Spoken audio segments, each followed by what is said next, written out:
अध्याय 3231 से 3240। बाहरी सीमा और सरनी की सुरक्षा के बिना शहर में टेरान और स्टोन परिवारों की मित्र सेनाएं हजारों मील दूर ढह गई। वे बिल्कुल भी विरोधी नहीं थे, वे मेंटिस की तरह थे और जल्दी ही बाढ़ में डूब गए। लेकिन फिर भी इन टेरेंस और पत्थर परिवारों की मित्र सेनाएं अभी भी मौत से लड़ रही हैं। उनके पीछे वह घर है जिसमें वे रहते हैं, वहां कोई वापसी नहीं है। इसके अलावा अगर वे आत्मसमर्पण भी कर दे तो भी वे मौत से नहीं बच सकते। टेरांस और पत्थर परिवारों के प्रति उन पत्थर दासों की नफरत के साथ वे उन्हें कैसे जाने दे सकते हैं। इसके अलावा आकाश खाने वाले दानव परिवार की प्रतिष्ठा लंबे समय से एक सड़ी गली रही है। यदि टेरान उनके हाथों में पड़ जाता है तो यह एक मृत अंत है। इसे लहू के रूप में जीवित ही खा लिया जाएगा। कड़ा संघर्ष करना बेहतर है।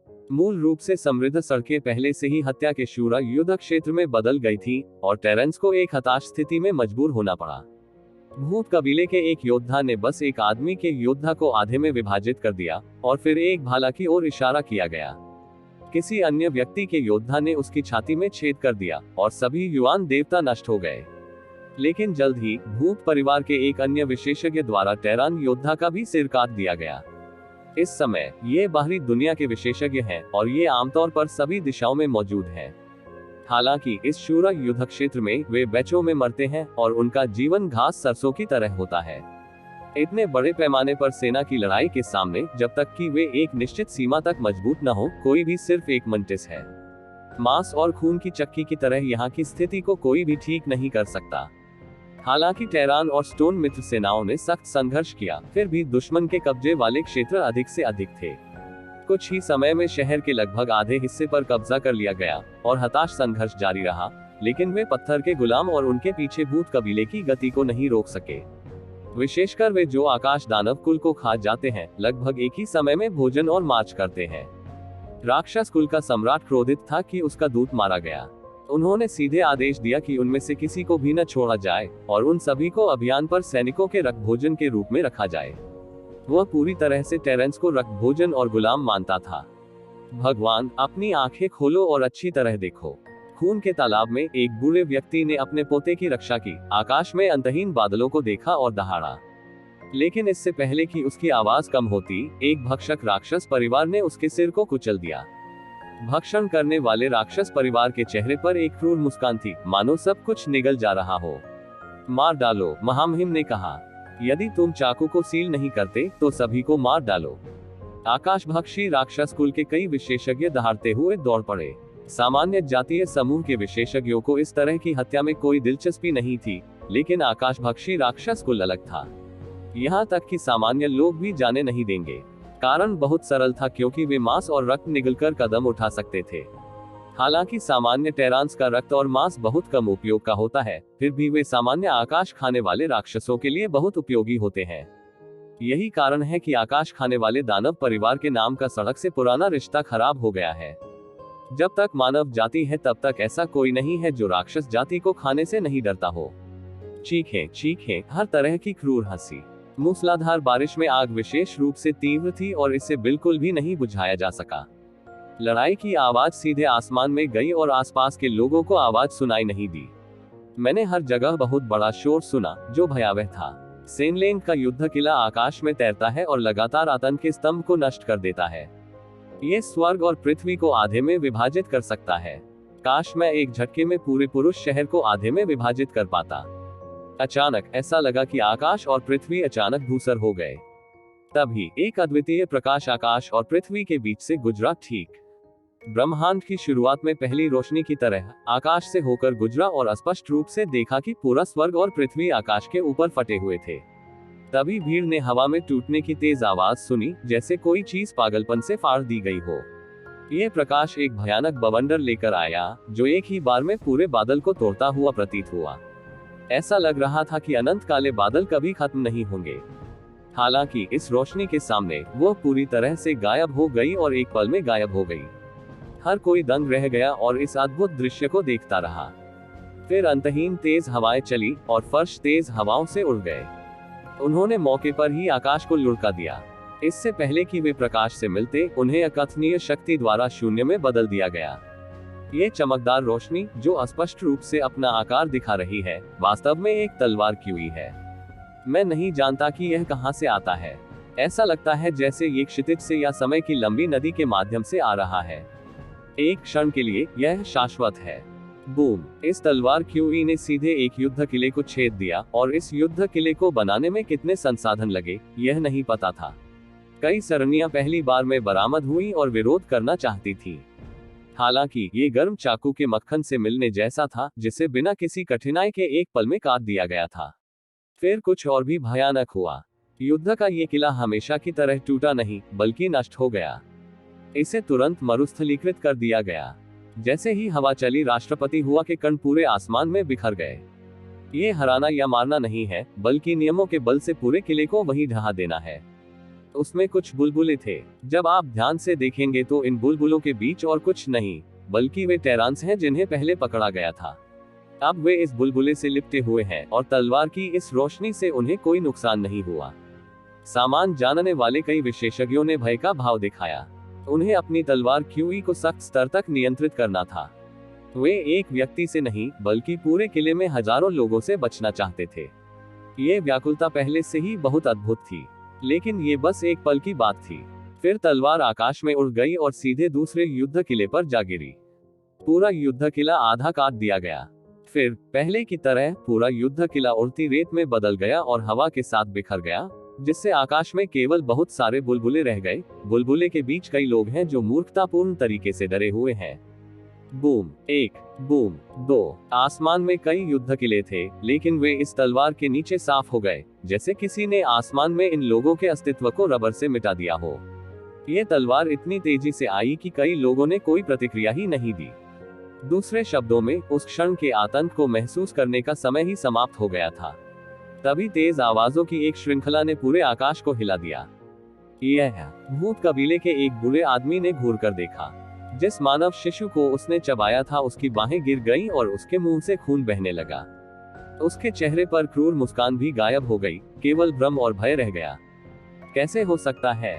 हर कोई मूर्ख था, विशेष रूप से आकाश खाने वाले राक्षस कबीले के विशेषज्ञ, क्योंकि वे सभी जानते थे कि कम से कम लाखों आकाश खाने वाले राक्षस कबीले एक युद्ध किले पर काम कर रहे थे, इसलिए वे इस विशाल शहर को तैरते हुए नियंत्रित कर सकते थे आकाश में। हालांकि इस तलवार के नीचे कितने युद्ध किले हवा में उड़ा दिए गए थे, यानी अभी तलवार में कम से कम करोड़ों भूतों को नष्ट कर दिया गया है। ये दानव परिवार को खाने वाला एक सामान्य दिन है। ये दानव परिवार को खाने वाला अभिजात्य वर्ग है। जब वे अभी भी चौंके हुए थे, अंततः धीरे धीरे एक आकृति प्रकट हुई। ये हरे रंग की शर्ट में एक दुबली पतली आकृति थी, जिसके हाथ में एक लंबी तलवार थी, जो हवा में दूर से पास तक धीमी और तेज गति से चल रही थी। लेकिन एक ही पल में वह क्षितिज से इस शहर में आ गया। उसके हाथ में लंबी तलवार से भयावह शक्ति निकल रही थी। बहुत से लोग जो इतने दृढ़ निश्चयी नहीं थे, नरक की ओर बढ़ते हुए प्रतीत होते थे। वे सभी जिन्होंने अपने जीवन काल में बुरा काम किया था, नरक में जाएंगे और दंडित किए जाएंगे। यह आपकी महिमा है, यह आपकी महिमा है। शेष टेरेंस ने एक के बाद एक उत्साह बढ़ाया।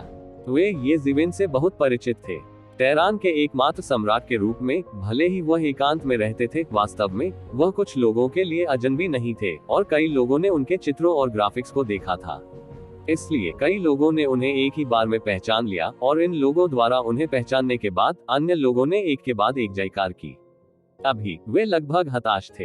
हालांकि उन्होंने कहा कि उनका दृढ़ विश्वास है कि बुझोशान उन्हें नजरअंदाज नहीं करेगा। ये पत्थर के गुलाम और आकाश खाने वाले राक्षस परिवार बहुत तेजी से आगे बढ़े। मुझे डर है कि बुझोशान की सेना द्वारा सुधार किए जाने से पहले ही शहर का पतन हो गया था, क्योंकि एक पक्ष के पास दिल है और दूसरे पक्ष के पास कोई दिल नहीं है। टेरान पक्ष ने कभी नहीं सोचा था कि त्यानयाओ परिवार हमला करेगा, जबकि त्यानयाओ परिवार ने पहले से ही एक बड़ी सेना इकट्ठा कर ली है। बिना दिल और दिमाग के, ये स्वाभाविक रूप से अजेय है और कोई भी इसका विरोध नहीं कर सकता है। इसलिए वे स्वयं जानते हैं कि तथाकथित सुदृढ़ीकरण केवल स्वयं को प्रेरित कर सकता है, लेकिन उन्हें यह उम्मीद नहीं थी कि सुदृढ़ीकरण आएगा। एक ही व्यक्ति हो तो भी काफी है। एक व्यक्ति लाखों सैनिकों और घोड़ों से बेहतर है। ये जीवेन का ऐसा प्रभाव है। और वे पत्थर के गुलाम और आसमान खाने वाले राक्षस पूरी तरह से डरे हुए और मूर्ख थे। वे सम्राट के आतंक को नहीं जानते थे, लेकिन अपनी आंखों से देखे बिना वे यह नहीं समझ सकते थे कि यह दृश्य कितना भयानक था। आप ये क्यों कहते हैं कि सम्राट के अधीन छछूंदर चींटियां हैं? आप स्पष्ट रूप से समझ सकते हैं कि भगवान राजा और अर्थ सम्राट क्या है। इस तलवार के नीचे वे सब भस्म हो गए। उनमें संघर्ष करने की योग्यता भी नहीं है। सम्राट के सामने वे बहुत कमजोर हैं। इस समय उन्हें अंततः समझ में आया कि सामने वाले व्यक्ति ने अकेले बैठक में जाने और अकेले बचाव के लिए आने की हिम्मत क्यों की। चाहे कितने भी लोग हों, उस भयानक शक्ति की भरपाई करने का कोई रास्ता नहीं था। ये जिवेन की अभिव्यक्ति ठंडी थी, उसके कपड़े ठंडी हवा में घूम रहे थे, उसकी आंखें भयानक ठंड से भरी हुई थीं, और उसने शिजो की त्रासदी देखी और उसकी हत्या का इरादा उसके दिल में उमड़ पड़ा। आकाश खाने वाले राक्षस जितना उसने सोचा था उससे कहीं अधिक क्रूर है। मांस और रक्त समूह के लिए यह एक प्राकृतिक शत्रु है, जैसे एक सांप एक बाज से मिलता है और एक चूहा एक बिल्ली से मिलता है। एक बार जब टकराव होता है तो ये जीवन और मृत्यु की लड़ाई होनी चाहिए, क्योंकि आकाशभक्षी राक्षसों के लिए सामान्य लोग भी उनके व्यंजन और उनकी खेती और प्रगति के मूल कारक हैं। वे आसानी से कैसे जाने दे सकते हैं? ये शिजुओ के टेरान कब्जे से अलग है। पूरा युद्ध क्षेत्र शांत था। ये जिवेन बस यही तलवार थी जिसने शोरगुल वाले युद्ध क्षेत्र को शांत कर दिया, जिसकी आवाज नहीं सुनी जा सकती थी। इस अकथनीय दबाव के तहत हर किसी ने अपनी सांसें रोक ली, और यहाँ तक कि उन्हें डर भी था कि उनकी सांसें दुर्घटनाओं का कारण बनेंगी। वह महान अस्तित्व हर किसी को घुटन का एहसास कराता है। ये जीवन का एक और स्तर है, आतंक का एक ऐसा स्तर जिसकी वे कल्पना भी नहीं कर सकते। मरना। अचानक एक बड़ी गर्जना हुई। दूर कुछ बचे हुए युद्ध दुर्गों में एक आकृति उड़कर बाहर आई, लेकिन उसने देखा कि वह भी एक राक्षस परिवार था जिसने आकाश को खा लिया था, लेकिन उसका पूरा शरीर सोने का था। चमकदार सोना एक छोटे सूरज की तरह था जो आकाश को चमक रहा था, जिसे लोग अनदेखा नहीं कर सकते थे। ये जिवेन ने उस पर नजर डाली, लेकिन उसने देखा कि यह आकाश खाने वाला राक्षस परिवार का सम्राट था। इस कारण से साधारण आकाशभक्षी राक्षस परिवार आगे आने का साहस कैसे कर सके? क्या वह मृत्यु की तलाश नहीं है? केवल सम्राट ही ये जिवेन के साथ अपनी कलाई खींच सकता है। सम्राट की शक्ति के सामने सम्राट के अधीन शक्ति पर्याप्त नहीं है। केवल सम्राट ही इससे निपट सकते हैं। यह कोई अघोषित नियम नहीं है, बल्कि वास्तविक एवं स्पष्ट नियम है। मानव सम्राट, आप कितने बहादुर हैं। जाहिर है राक्षस परिवार के सम्राट को नहीं पता था कि ये जिवेन कौन थे। भले ही वे टेरान में सेंध लगाना चाहते थे, वे चाहते थे कि टेरान झुक जाए और सैकड़ों अरब लोगों का योगदान दे, लेकिन उन्हें समझ नहीं आया कि ये जिवेन कौन थे। उनके दिल में इससे कोई फर्क नहीं पड़ता। पूर्ण अहंकार के सामने कोई भी साजिश और चालें तैरते हुए बादल हैं और इनका कोई महत्व नहीं है। हालांकि उनका एकमात्र गलत अनुमान यह है कि वे अकेले नहीं हैं जो पूरी तरह से शक्तिशाली है।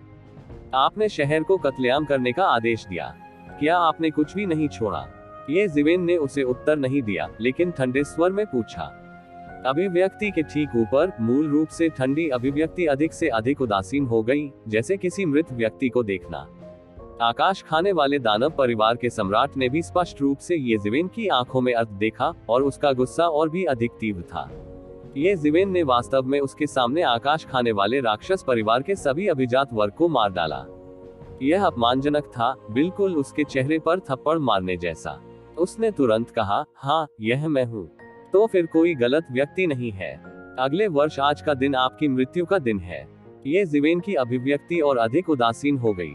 ये सीधे तौर पर भूत परिवार के सम्राट को सूचित करने के लिए मौत की सूचना जारी करने जैसा था।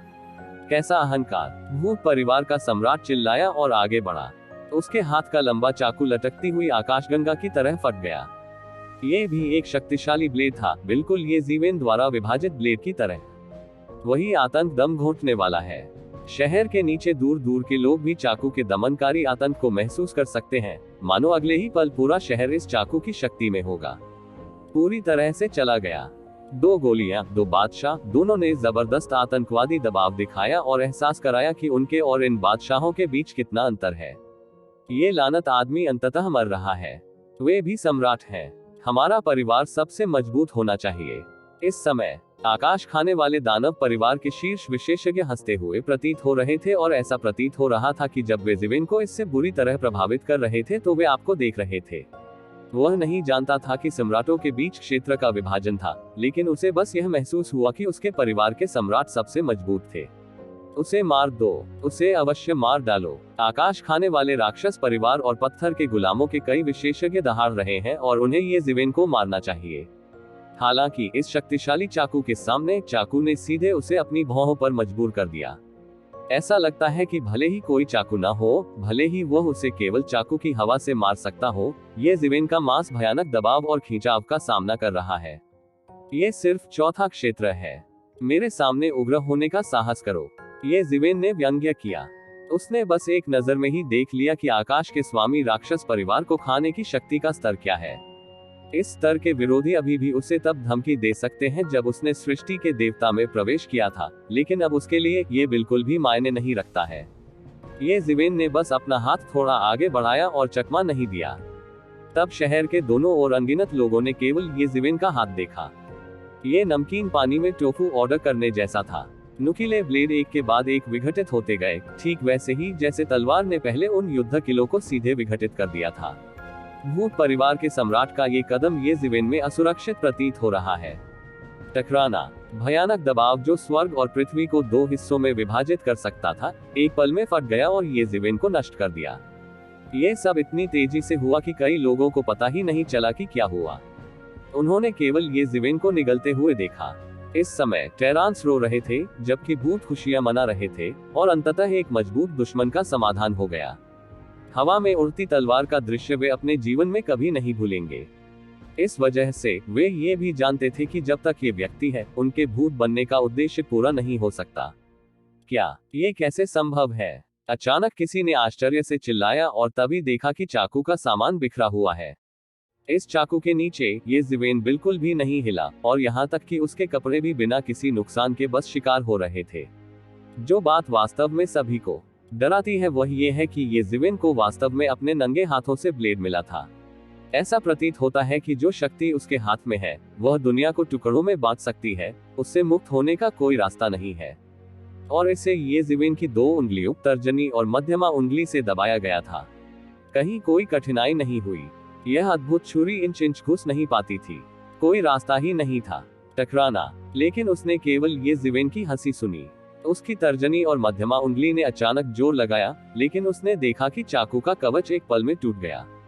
क्या ऐसी ही कोई डिग्री होती है? क्या तुम मुझे चोट पहुंचाना चाहते हो? ये हास्यास्पद है, ये जिवेन ने ठंडे स्वर में कहा कि उनके शब्दों में कुछ अवमानना और उदासीनता थी।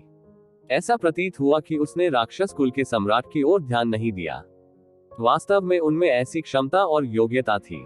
राक्षस कुल का सम्राट और भी अधिक क्रोधित हुआ।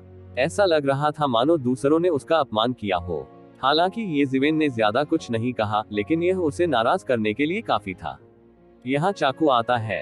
राक्षस परिवार के सम्राट ने जोर जोर से शराब पी और एक लंबा चाकू दूर आकाश से उड़कर उसके हाथ में आ गया। उन्हें इतनी जल्दी प्रतिरोध का सामना करने की उम्मीद नहीं थी। पहले उसने सोचा कि वह अगले बड़े क्षेत्र को आसानी से साफ कर सकता है। हालांकि उन्हें यह उम्मीद नहीं थी कि उन्हें न केवल प्रतिरोध का सामना करना पड़ेगा, बल्कि विरोध करने वाले लोग भी भयानक होंगे। केवल एक व्यक्ति और 2 अंगुलियों ने उसकी भयानक शक्ति को अवरुद्ध कर दिया। आकाश खाने वाले दानव परिवार के टेढ़े मेढ़े हाथ या उनके पंजे अधिक उपयुक्त थे, और उन्होंने सीधे इस लंबे चाकू को पकड़ लिया। आंखों में यह विचार कि टेरान ने कोई प्रतिक्रिया नहीं दी और इस अवसर का लाभ उठाकर लोगों को मार डाला, अचानक गायब हो गया। हमें अपने सामने मौजूद लोगों से मौत तक लड़ना है। ये लंबा ब्लेड अभी के ब्लेड अवन के समान है, या पिछले ब्लेड अवन को इस लंबे ब्लेड के ब्लेड क्यूई से संघनित किया गया है। मरना। उन टेढ़े मेढ़े हाथों ने, जिनके हाथ में एक भारी लंबा चाकू था, ये जिवेन को फिर से उसी स्थान पर काट दिया। इस बार उसने ये जिवेन को मरने देने के लिए शरीर विधि का इस्तेमाल किया और जीवन के स्रोत का कुछ हिस्सा भी जला दिया। ऐसे में उनके पास गतिरोध तोड़ने का मौका होगा। चाकू का कवच सीधे हवा में बना और फिर एक शानदार चमक में बदल गया। प्रत्येक प्रतिभा एक सदी के कानून के साथ आई और ये जिवेन की ओर गिर गई। इस बार मुझे तुम्हारे टुकड़े टुकड़े कर देना चाहिए और तुम्हें चाकू से मार देना चाहिए। लोगों को यह उम्मीद नहीं थी कि इस बार राक्षस परिवार के सम्राट ने आभा के साथ एक चाकू में संघनित नहीं किया, बल्कि बस ताववादी उपकरणों का आह्वान किया। जुल्म का एहसास वैसा नहीं था। फिर भी तुम जिवेन अभी भी चकमा नहीं दे सके। उसने इसे अपने ऊपर गिरने दिया।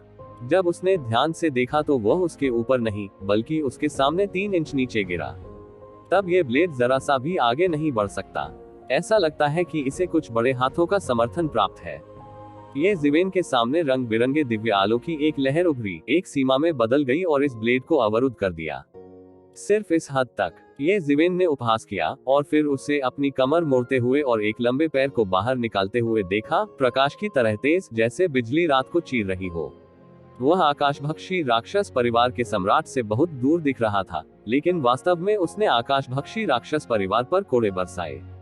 टकराना। आकाश खाने वाले दानव परिवार के सम्राट ने मौके पर एक धीमी आवाज दी और फिर पूरा व्यक्ति एक तरफ उड़ गया। बहुत से लोगों ने इसे देखा। राक्षस परिवार को खाने वाले आकाश के सम्राट ने अपना पुराना खून छिड़क दिया।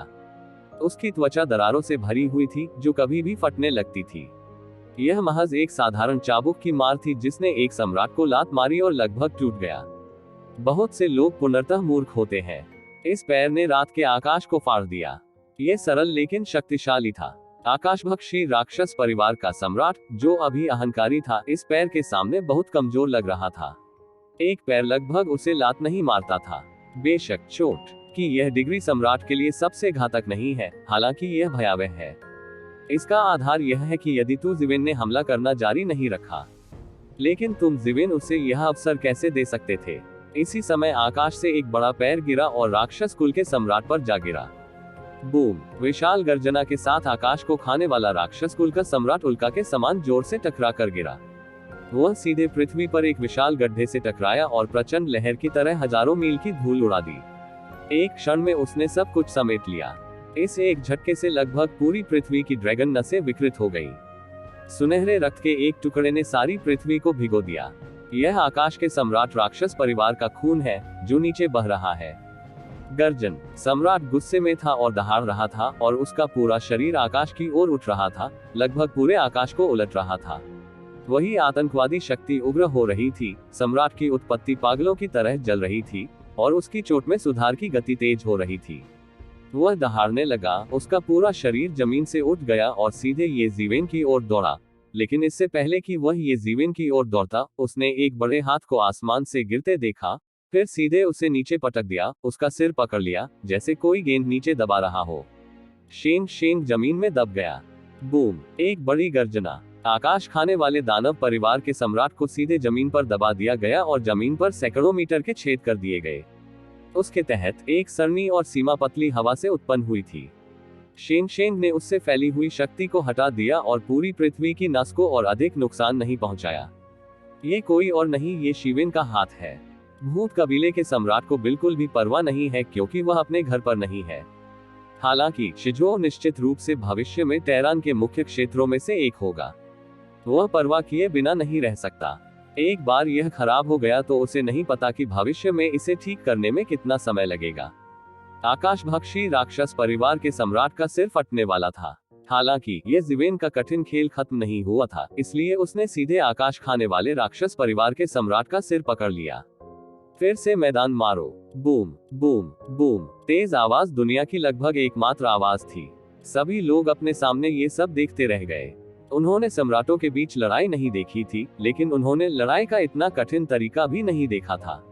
ये जिवेन भूत परिवार के सम्राट के सिर को जमीन पर पटकने से नहीं रोक सका, और उसकी अभिव्यक्ति ऐसी थी। अतुलनीय उदासीनता भी है। ऐसा लगता है जैसे मैं नहीं जानता कि जो मेरे हाथ में है वह एक सम्राट है। विशेष रूप से जो लोग आकाश दानव वंश को निगल जाते हैं, उन्होंने हमेशा दूसरों को धमकाया है। यहाँ तक कि सम्राट भी उनके परिवार से अधिक शक्तिशाली होता है, जिससे उनमें दुनिया में अजेय होने का विचार विकसित होता है। यह एक दौड़ के लिए बहुत महत्वपूर्ण है। यदि हम एक होकर एकजुट होते हैं तो जातीय समूह का भाग्य बढ़ता रहेगा। लेकिन इस वक्त ये नजारा देखने को मिल रहा है। अचानक ऐसा लगा मानो उनका सारा अभिमान टूट गया हो, या भयभीत होकर वे कल्पना नहीं कर सकते कि टेरान में इतना शक्तिशाली अस्तित्व होना चाहिए। ये कैसे संभव है? इसके विपरीत टेरान्स जयकार कर रहे हैं। ये जिवेन की अद्भुत रणनीति, हालांकि पहले थोड़ी कठिन है, उनके लिए बिल्कुल सही है। इन लोगों के लिए हम नर्म नहीं हो सकते। कुछ ही देर में भूत परिवार के सम्राट का सिर फोड़ दिया गया। मुझे नहीं पता कितनी बार ये जिवेन अभिव्यक्तिहीन थी। उनके पास एक दूसरे को हराने का कोई अन्य साधन नहीं था, लेकिन उन्होंने सबसे क्रूर तरीका चुना, क्योंकि उसने आने से पहले ही तय कर लिया था कि उसे तब तक लड़ना होगा जब तक कि वह इससे निपटने से डर न जाए। तरीका जितना क्रूर होगा उतना बेहतर होगा। टकराना। फिर एक बड़ी गर्जना के साथ आकाशभक्षी राक्षस परिवार के सम्राट का सिर वहीं फट गया, हड्डियों का मलबा उड़ गया और मस्तिष्क फट गया। आकाश खाने वाले दानव परिवार के सम्राट के सिर में एक युवानश्यन सीधे उड़ गया। पहली बार में इसने युवानश्यन को पूरी तरह से जला दिया, रक्त प्रकाश में बदल गया और दूर तक उड़ गया। यह आकाश खाने वाले दानव परिवार के सम्राट का युवानश्यन है। इस समय ये ज़िवेन ने अपना सिर फोड़ लिया था। ये केवल समय की बात है कि उसे जिंदा ही मार दिया जाएगा। उसे एक मृत अंत तक मजबूर कर दिया गया था और वह केवल बलपूर्वक भागने का हताश प्रयास कर सकता था। हालांकि आप ज़िवेन उसे यह अवसर कैसे दे सकते थे? शून्य में अंतहीन नानमिंग ने एक पल में आग छोड़ दी और फिर आग के हाथ में संघनित हो गया, जिसने भागे हुए युवान भगवान को अपने हाथ में पकड़ लिया। ला ला ला ला, तेज जलने की आवाजें आई और सम्राट के आकाश के देवता राक्षस परिवार को खाने की चीख सुनाई दी। तब लोगों ने केवल ये देखा कि सम्राट के आकाश के देवता दानव परिवार को जला दिया गया था और आकाश में कुछ भी नहीं में बदल दिया गया था और उसका मांस पास ही था और जल्द ही मांस की मजबूत जीवन शक्ति के साथ पुनर्गठित हो गया, लेकिन इसका कोई फायदा नहीं हुआ। युवान भगवान के बिना ये सिर्फ एक लाश थी। बड़े हाथ से तो ज़िवेन ने सम्राट की लाश को जेब में डाल लिया, जो निस्संदेह एक बड़ी संपत्ति है। इसी समय आकाशभक्षी राक्षस जो अब तक सुस्त थे और दोनों पक्षों के बीच युद्ध की प्रतीक्षा कर रहे थे, अचानक एक बर्तन में फूट पड़े। उनके न जाने का कारण ये था कि वे ये ज़िवेन द्वारा अभी अभी की गई लड़ाई से भयभीत थे। एक और, लेकिन इससे भी महत्वपूर्ण बात यह है कि वे अभी भी सुदृढ़ीकरण की प्रतीक्षा कर रहे थे। आसमान खाने वाले राक्षसों के बीच ये दो सम्राट अकेले नहीं थे जो इस तरह के नस्लीय युद्ध का सामना कर रहे थे। स्वाभाविक रूप से अन्य सम्राट भी होंगे, लेकिन समस्या यह है कि उन्होंने कभी नहीं सोचा था कि ये ज़िवेन ने उनकी सबसे बड़ी आशा को इतनी आसानी से हल कर दिया है। अभी तो बहुत समय है। सुअर को मारना इतना आसान नहीं है। ये बहुत आसानी से हल हो गया है। इस समय उन सभी ने प्रतिक्रिया की और एक के बाद एक राक्षस परिवार को खाने वाले आकाश के क्षेत्र की ओर भाग गए। वे सभी जानते थे कि ऐसे आतंक के सामने उनकी ताकत बिल्कुल भी चिंतित नहीं थी। इस समय शहर के शेष पत्थर और मानव विशेषज्ञ अभी भी पीछा करना चाहते थे, लेकिन वे जल्द ही रुक गए क्योंकि ये ज़िवेन ने सीधे तौर पर उन्हें रुकने और पीछा न करने के लिए कहा था। हालांकि यहाँ कई विशेषज्ञ हैं, आखिरकार वे नियमित सेना नहीं है। टेहरान की ताओवादी सेना अभी तक नहीं पहुंची है। इसके अलावा शहर में अराजकता का माहौल है और अब समय आ गया है कि वे सफाई करें। सामान्य परिस्थितियों में दो जातीय समूहों के विवरण के लिए प्रतिस्पर्धा करना स्वाभाविक है। हालांकि अब ये ज़िवेन दोनों पक्षों के विवरण के लिए बिल्कुल भी प्रतिस्पर्धा नहीं करना चाहते हैं। वह दूसरी पार्टी के शीर्ष नेताओं को मारने के लिए शॉर्टकट अपनाने पर उतर आता है। इसलिए उसने इन लोगों को अपना पीछा नहीं करने दिया। इसके बजाय वह अकेले सड़क पर निकल गया और उन लोगों का पीछा करते हुए उन्हें मारता गया। यदि अन्य लोग बदल गए तो वह शिजुओ की सीमा रेखा पर रुक सकता है और इसे पार नहीं करेगा। हालांकि तू ज़िवेन अलग है, उस पर इतनी बंदिशें नहीं है। कहना चाहिए कि उन्हें इतना डर नहीं है। वह अधिक स्पष्ट रूप से जानता था कि आकाशभक्षी राक्षस परिवार के ये लोग आसानी से हार नहीं मानेंगे और इस नाराजगी को आसानी से कम नहीं कर पाएंगे। उस स्थिति में दूसरे पक्ष के युद्ध क्षेत्र से शुरुआत करना बेहतर होगा। ओह ओह ओह, एक तलवार की रोशनी स्वर्ग और पृथ्वी के बीच एक पहाड़ की तरह बह गई। ये कुछ धूल साफ करने जैसा था। आकाश खाने वाले दानव परिवार के भागे हुए विशेषज्ञों, जिन्हें तलवार से उड़ा दिया गया था, के पास प्रतिक्रिया देने का समय नहीं था, इसलिए उन्हें मार दिया गया। हुआ ला ला, आकाश में बादल तो नहीं थे, परंतु कटे फटे हुए राक्षस कुल के विशेषज्ञ रक्त की वर्षा कर रहे थे और धरती को तर कर रहे थे। पहले वे दूसरों के साथ इसी तरह का व्यवहार करते थे, लेकिन अब वे पूरी तरह से उलट गए हैं और दूसरों ने उन्हें इस तरह से दौड़ा दौड़ा कर मारा है। ये पीने और चोंच मारने जैसा है। ये स्वर्ग तक है। ये ज़िवेन की गति इतनी तेज थी कि जब उसने पीछा किया और आकाश खाने वाले राक्षस परिवार के क्षेत्र में प्रवेश किया, तो उसने आकाश खाने वाले राक्षस परिवारों में से 7 या 8 को मार डाला था। केवल 3 या 2 बिल्ली के बच्चे ही भाग्यशाली हो सके और आकाश खाने वाले दानव परिवार के क्षेत्र में पहुंच सके। लेकिन ये काम नहीं किया, क्योंकि ये ज़िवेन बिल्कुल भी नहीं रुके और सीधे उसके पीछे चले गए। वे लोग भयभीत और हतप्रभ थे। उन्होंने 2 युद्ध लड़े। हालांकि इससे पहले कि वे इसे प्रतिबिंबित करते, वे भी तलवार से ढक गए और एक पल में शून्य में बदल गए। इस बिंदु पर तियानयाओ परिवार की अभियान सेना पूरी तरह से शून्य में बदल गई और पूरी सेना नष्ट हो गई। चाहे वह तियानयो परिवार का अपना परिवार हो या उनके द्वारा पकड़े गए कई गुलाम, जैसे कि पत्थर के गुलाम तलवार के नीचे येज़िवेन की आत्मा बन गए और बिल्कुल भी उनके प्रतिद्वंद्वी नहीं थे। जब येज़िवेन ने आकाश को निगलने वाले दानव परिवार के क्षेत्र में कदम रखा तो उसने तुरंत आकाश को निगलने वाले दानव परिवार का रक्षा अलार्म चालू कर दिया। सितारों की नदी की तरह विशाल येज़िवेन की शक्तिशाली सांस बिल्कुल भी छिपी नहीं थी और सीधे प्रतिष्ठान को पार कर गई। उसी समय आकाश खाने वाले दानव कबीले की कई प्राचीन सरणियां और सीमाएं एक ही समय में पुनर्जीवित हो गईं और येज़िवेन को एक ही बार में ऊपर और नीचे से घेर लिया गया। इस समय मैंने अंततः आकाश खाने वाले राक्षस परिवार का अद्भुत विवरण देखा। इनमें से प्रत्येक सारणी की व्यवस्था अत्यंत प्राचीन विशेषज्ञों द्वारा की गई थी। एक सामान्य जातीय समूह का उपयोग परिवार सुरक्षा सरणी के रूप में किया जा सकता है और अब यहाँ संख्या स्पष्ट नहीं है। बूम! एक पल के लिए आकाश में प्रकाश का एक अंतहीन स्तंभ फूट पड़ा और येज़िवेन की ओर बह गया। प्रत्येक पर्वत के समान विशाल है। जब इतने सारे लोग जुड़ जाते हैं तो ये लगभग एक घने जाल की तरह होता है जो येज़िवेन को इसमें लपेट लेता है। उसके बचने की कोई गुंजाइश नहीं है। अप्रत्याशित रूप से येज़िवेन को बिना कोई निशान छोड़े शुरुआत में ही मार दिया जाना चाहिए। इस तरह के हमले का सामना करते हुए येज़िवेन भागने का बिल्कुल भी इरादा नहीं रखते थे। एक पल में वह प्रकाश की इन किरणों में डूब गया। प्रकाश की इन घनी विशाल किरणों ने येज़िवेन को एक पल में भर दिया। इन प्रकाश स्तंभों को पिछले अनगिनत वर्षों में आकाश खाने वाले दानव परिवार की अनगिनत महान शक्तियों द्वारा संयुक्त रूप से व्यवस्थित किया गया है। किसी भी सरणी या सीमा पर बहुत अधिक मानव और भौतिक संसाधन खर्च नहीं होंगे। इस पहलू में एक जातीय समूह का विवरण तीक्ष्ण और स्पष्ट रूप से परिलक्षित होता है। इस संबंध में टेरांस वास्तव में हीन है। हो सकता है कि बुजो पर्वत पर वे खराब न हो, लेकिन वे निस्संदेह अन्य स्थानों पर बहुत खराब है। इसका कोई शॉर्टकट नहीं है। कुछ है, कुछ भी नहीं है। प्रत्येक प्रकाश स्तंभ सामान्य सम्राटों के लिए भी एक निश्चित खतरा पैदा कर सकता है। इतने सारे प्रकाश स्तंभों के ऊपर से गुजरते हुए हम कल्पना कर सकते हैं कि यह कितना अद्भुत है। जबकि आकाश दानव कबीले को निगलने वालों ने सोचा था कि इस बार भले ही अचानक मारा गया टेरान सम्राट गंभीर रूप से घायल हो जाएगा यदि वह नहीं मरा, तो उन्होंने एक आकृति को धीरे धीरे बाहर आते देखा और अप्रत्याशित रूप से कदम दर कदम आगे बढ़ता गया। ये हमले उसके लिए बुनियादी घातक खतरा पैदा नहीं कर सके, यहाँ तक कि उसका अपना बचाव भी नहीं टूट सका। उसके शरीर की सतह पर समय का वस्त्र उभर आया था। यह एक शाही वस्त्र था। येज़िवेन की वर्तमान सर्वोच्च शक्ति के साथ ये दुनिया में आए सर्वोच्च सम्राट की तरह था। वे नहीं जानते कि टेरान सम्राट कहां से आया था और उनकी अभियान सेना क्यों पराजित हुई और इस बिंदु तक पीछा की गई।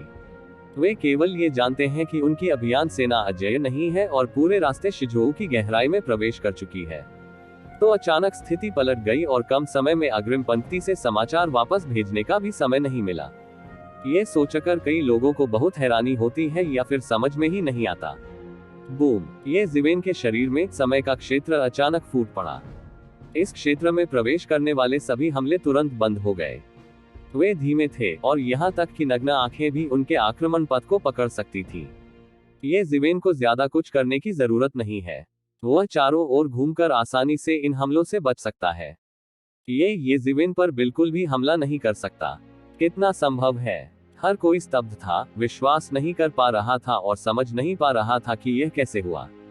कुछ जानकार लोगों ने स्पष्ट रूप से अनुमान लगाया था कि इसका संबंध समय से हो सकता है, लेकिन वे कल्पना नहीं कर सके कि समय के नियम का बड़े पैमाने पर उपयोग करना कितना आश्चर्यजनक था।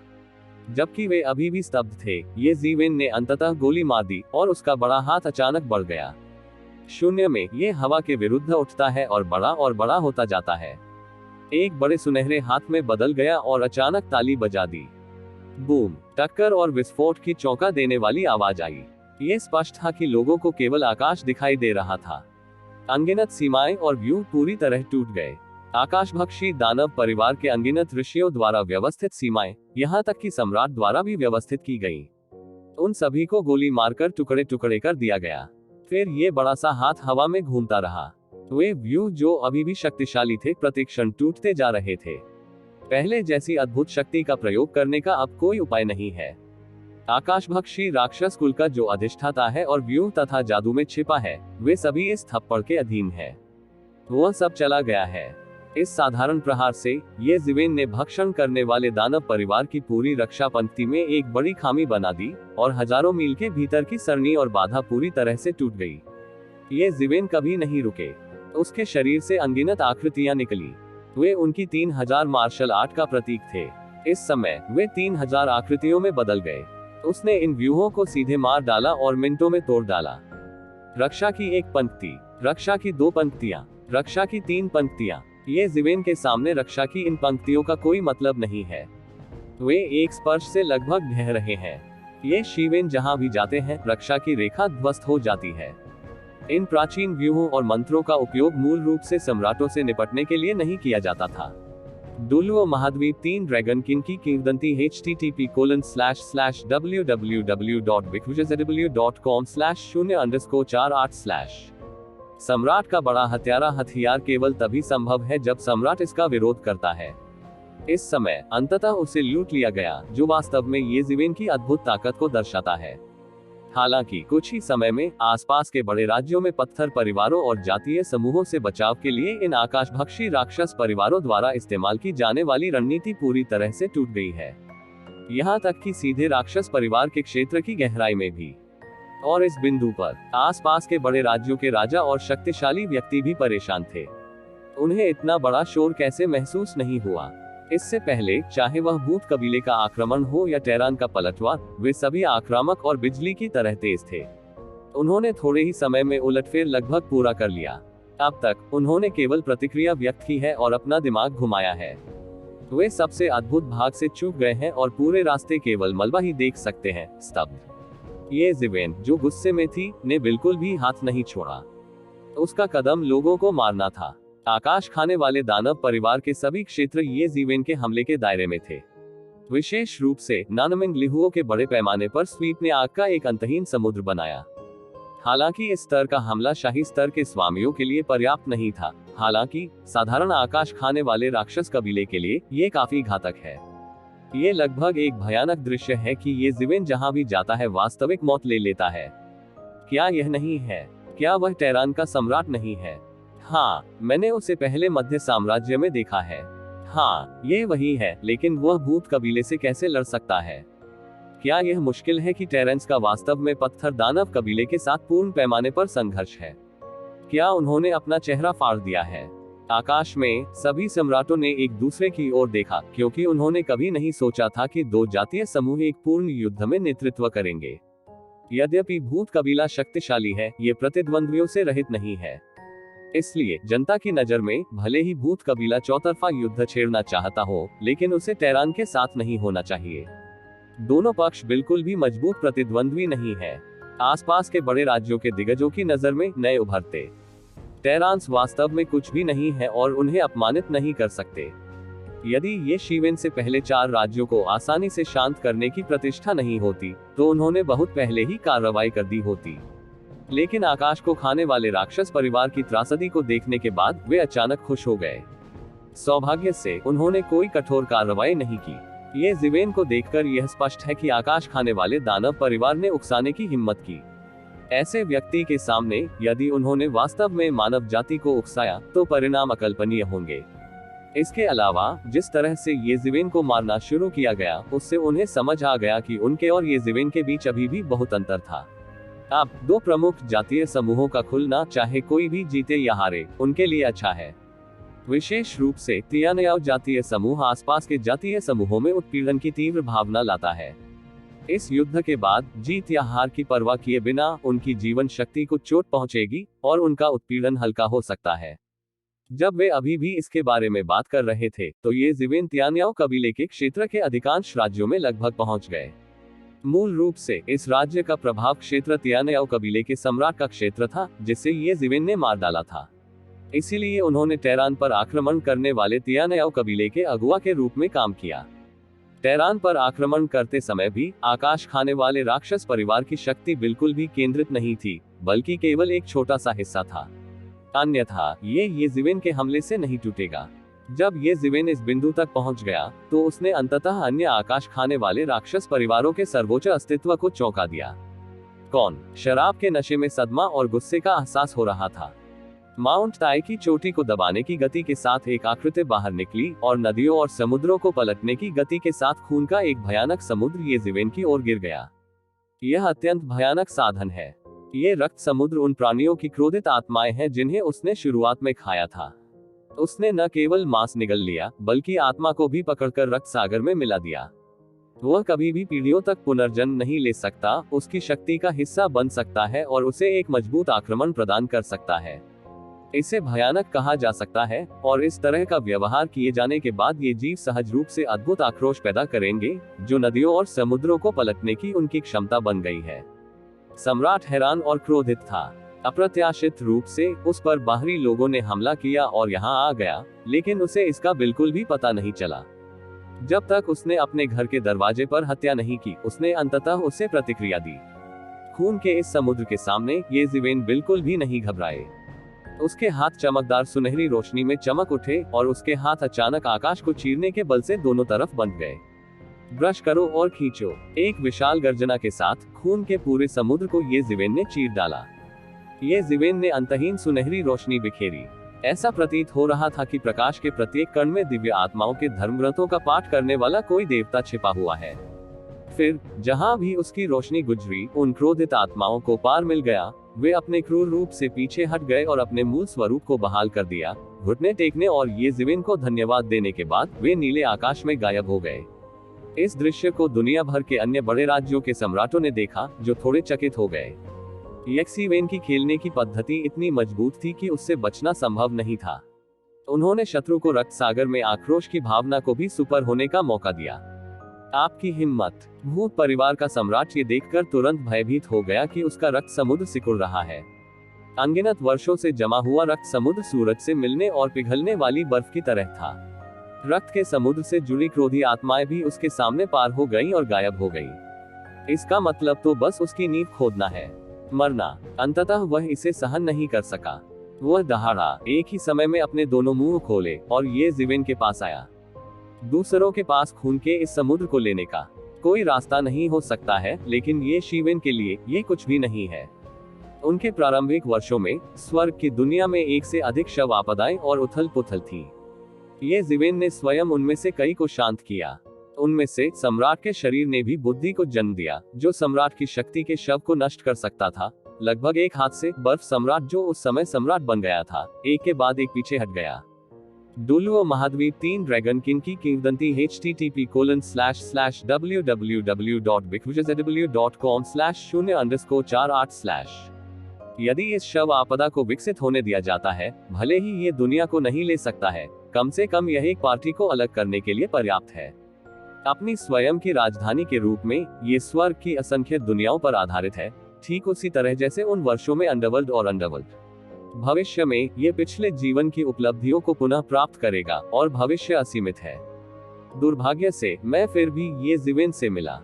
येज़िवेन के शासनकाल के दौरान वह अतुलनीय रूप से मजबूत था। दूसरों के लिए ऐसी विनाशकारी आपदाओं से निपटना मुश्किल हो सकता है, लेकिन उसके लिए उन्हें आसानी से शांत किया जा सकता है। उसके बाद येज़िवेन ने इसके बारे में कई क्लासिक्स देखी है। सभी जातीय समूहों के सम्राटों ने कमोबेश इस पहलू का अध्ययन किया है। येज़िवेन द्वारा इन्हें संक्षेप में प्रस्तुत करने के बाद उन्होंने अपना स्वयं का ताव बनाया है। इन लाशों के लिए आत्माओं के बारे में शिकायत करना सबसे आरामदायक है। साथ ही उनकी साधना और भी गहन होती जा रही है। राक्षस कुल के सम्राट की तुलना में उसे आसानी से दबाया जा सकता है। भूत परिवार के सम्राट को अच्छी तरह से पता था कि अगर वह इसी तरह चलता रहा, तो उसका सारा खून येज़िवेन द्वारा बदल दिया जाएगा। यही उनका सबसे बड़ा साधन और सबसे बड़ा सहारा था। रक्त के बिना उसकी युद्ध प्रभावशीलता को यह नहीं पता था कि किस स्तर तक गिरना है। उसने तुरंत खून के समुद्र को दूर कर दिया और एक जोरदार हमला किया। उसके मुंह से खून की भयानक रोशनी निकली। ये स्पष्ट रूप से रक्त के समुद्र में रक्त प्रकाश के समान स्रोत से आया है। रक्त स्तंभ में न जाने कितनी भयंकर शक्तियां समाहित है। वे सभी एक ही सांस में उड़ गए और निशाना सीधे येज़िवेन के चेहरे पर जा लगा। येज़िवेन बिना किसी को चकमा दिए या बिल्कुल भी टाले एक कदम आगे निकल गई। वो एक कदम में बाहर निकला और उस पर जोरदार मुक्का मारा। टकराना। घटनास्थल पर खून की रोशनी बिखरी हुई थी। हालांकि आकाश खाने वाले दानव परिवार के सम्राट ने भी येज़िवेन को मारने के लिए इस अवसर का लाभ उठाया है। उसने अपनी 5 उंगलियों से अपनी मुट्ठी को दबाया और ये ज़िवेन की ओर उछाल दिया। उसकी मुट्ठी की ताकत खून की रोशनी में लिपटी और कानून का बवंडर लेकर आई। जब ये ज़िवेन ने रक्त प्रकाश को तोड़ा, तो उसने इसे लगभग तुरंत ही ये ज़िवेन की ओर उड़ा दिया। सीधे दरवाजे पर आओ, शरीर के लिए मुझसे प्रतिस्पर्धा करो, ये ज़िवेन ने व्यंग्य किया। इस संबंध में उसके पास कभी भी कुछ भी भयानक नहीं था। इसके विपरीत यह उनकी सर्वोत्तम दिशा है। भूत कुल का सम्राट बहुत तेज था। लगभग एक ही पल में वह ये ज़िवेन की ओर दौड़ पड़ा। हालांकि ये ज़िवेन तेज थी, लगभग एक पल के लिए। ये तैयार है। 5 अंगुलियों से बंधी मुट्ठी भी एक मुट्ठी से मारी जाती थी। 6 संसार मुट्ठी की मुट्ठी शक्ति उसकी मुट्ठी के चारों ओर लिपटी हुई थी। लगभग हर मुट्ठी की ताकत को 6 संसार में विकसित होना था। हजारों 6 संसार एक साथ एकत्रित हुए और भयानक ऊर्जा की धार में बदल गए। टकराना। दोनों पक्ष सीधे आपस में टकरा गए। ये केवल एक साधारण टक्कर थी, लेकिन फिर सभी ने फ्रैक्चर के साथ मिश्रित अंतहीन ऊर्जा उन्माद को देखा और विखंडन का नियम सभी दिशाओं में फैल गया। सम्राट स्तर की टक्कर। सितारों को नष्ट करो और कानून तोड़ो। ऊर्जा तूफान के माध्यम से अन्य राज्यों के नेता स्पष्ट रूप से देख सकते हैं कि दोनों पक्षों के बीच टकराव केवल एक पल के लिए चला, क्योंकि एक पक्ष पीछे हट गया है। यह कोई और नहीं, राक्षस कुल का सम्राट है। केवल एक टक्कर के बाद वो पूरी तरह से नीचे की ओर गिर गया। उसकी मुट्ठी और बाह में लिपटी रक्त ऊर्जा लगभग ढह गई और पूरी तरह से ढह गई।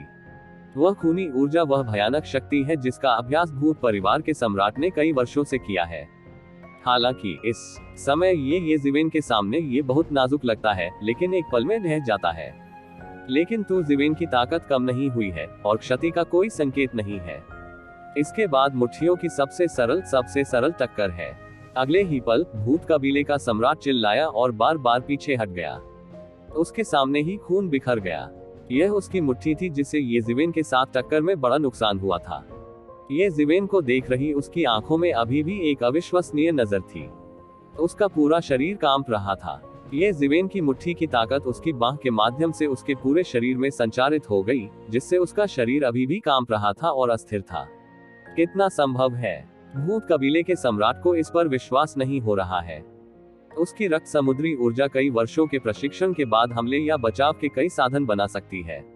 युद्ध के दौरान उसने उन सम्राटों से भी लड़ने का साहस किया जो शारीरिक रूप से अच्छे थे। यही कारण था कि उसने लापरवाही से हमला किया, लेकिन सच तो ये था कि वह पूरी तरह से नुकसान में पड़ गया और पूरी तरह से हार गया। ये ज़िवेन की अभिव्यक्ति नहीं बदली है। ये सब मान लिया गया है। स्वाभाविक रूप से कुछ भी गलत नहीं है। हालांकि ये सबसे अच्छा मौका है। हजारों लड़ाइयों के बाद वह इस अच्छे अवसर को कैसे चूक सकता था? वह आगे बढ़ा और राक्षस परिवार के सम्राट पर बंदूक से हमला कर दिया।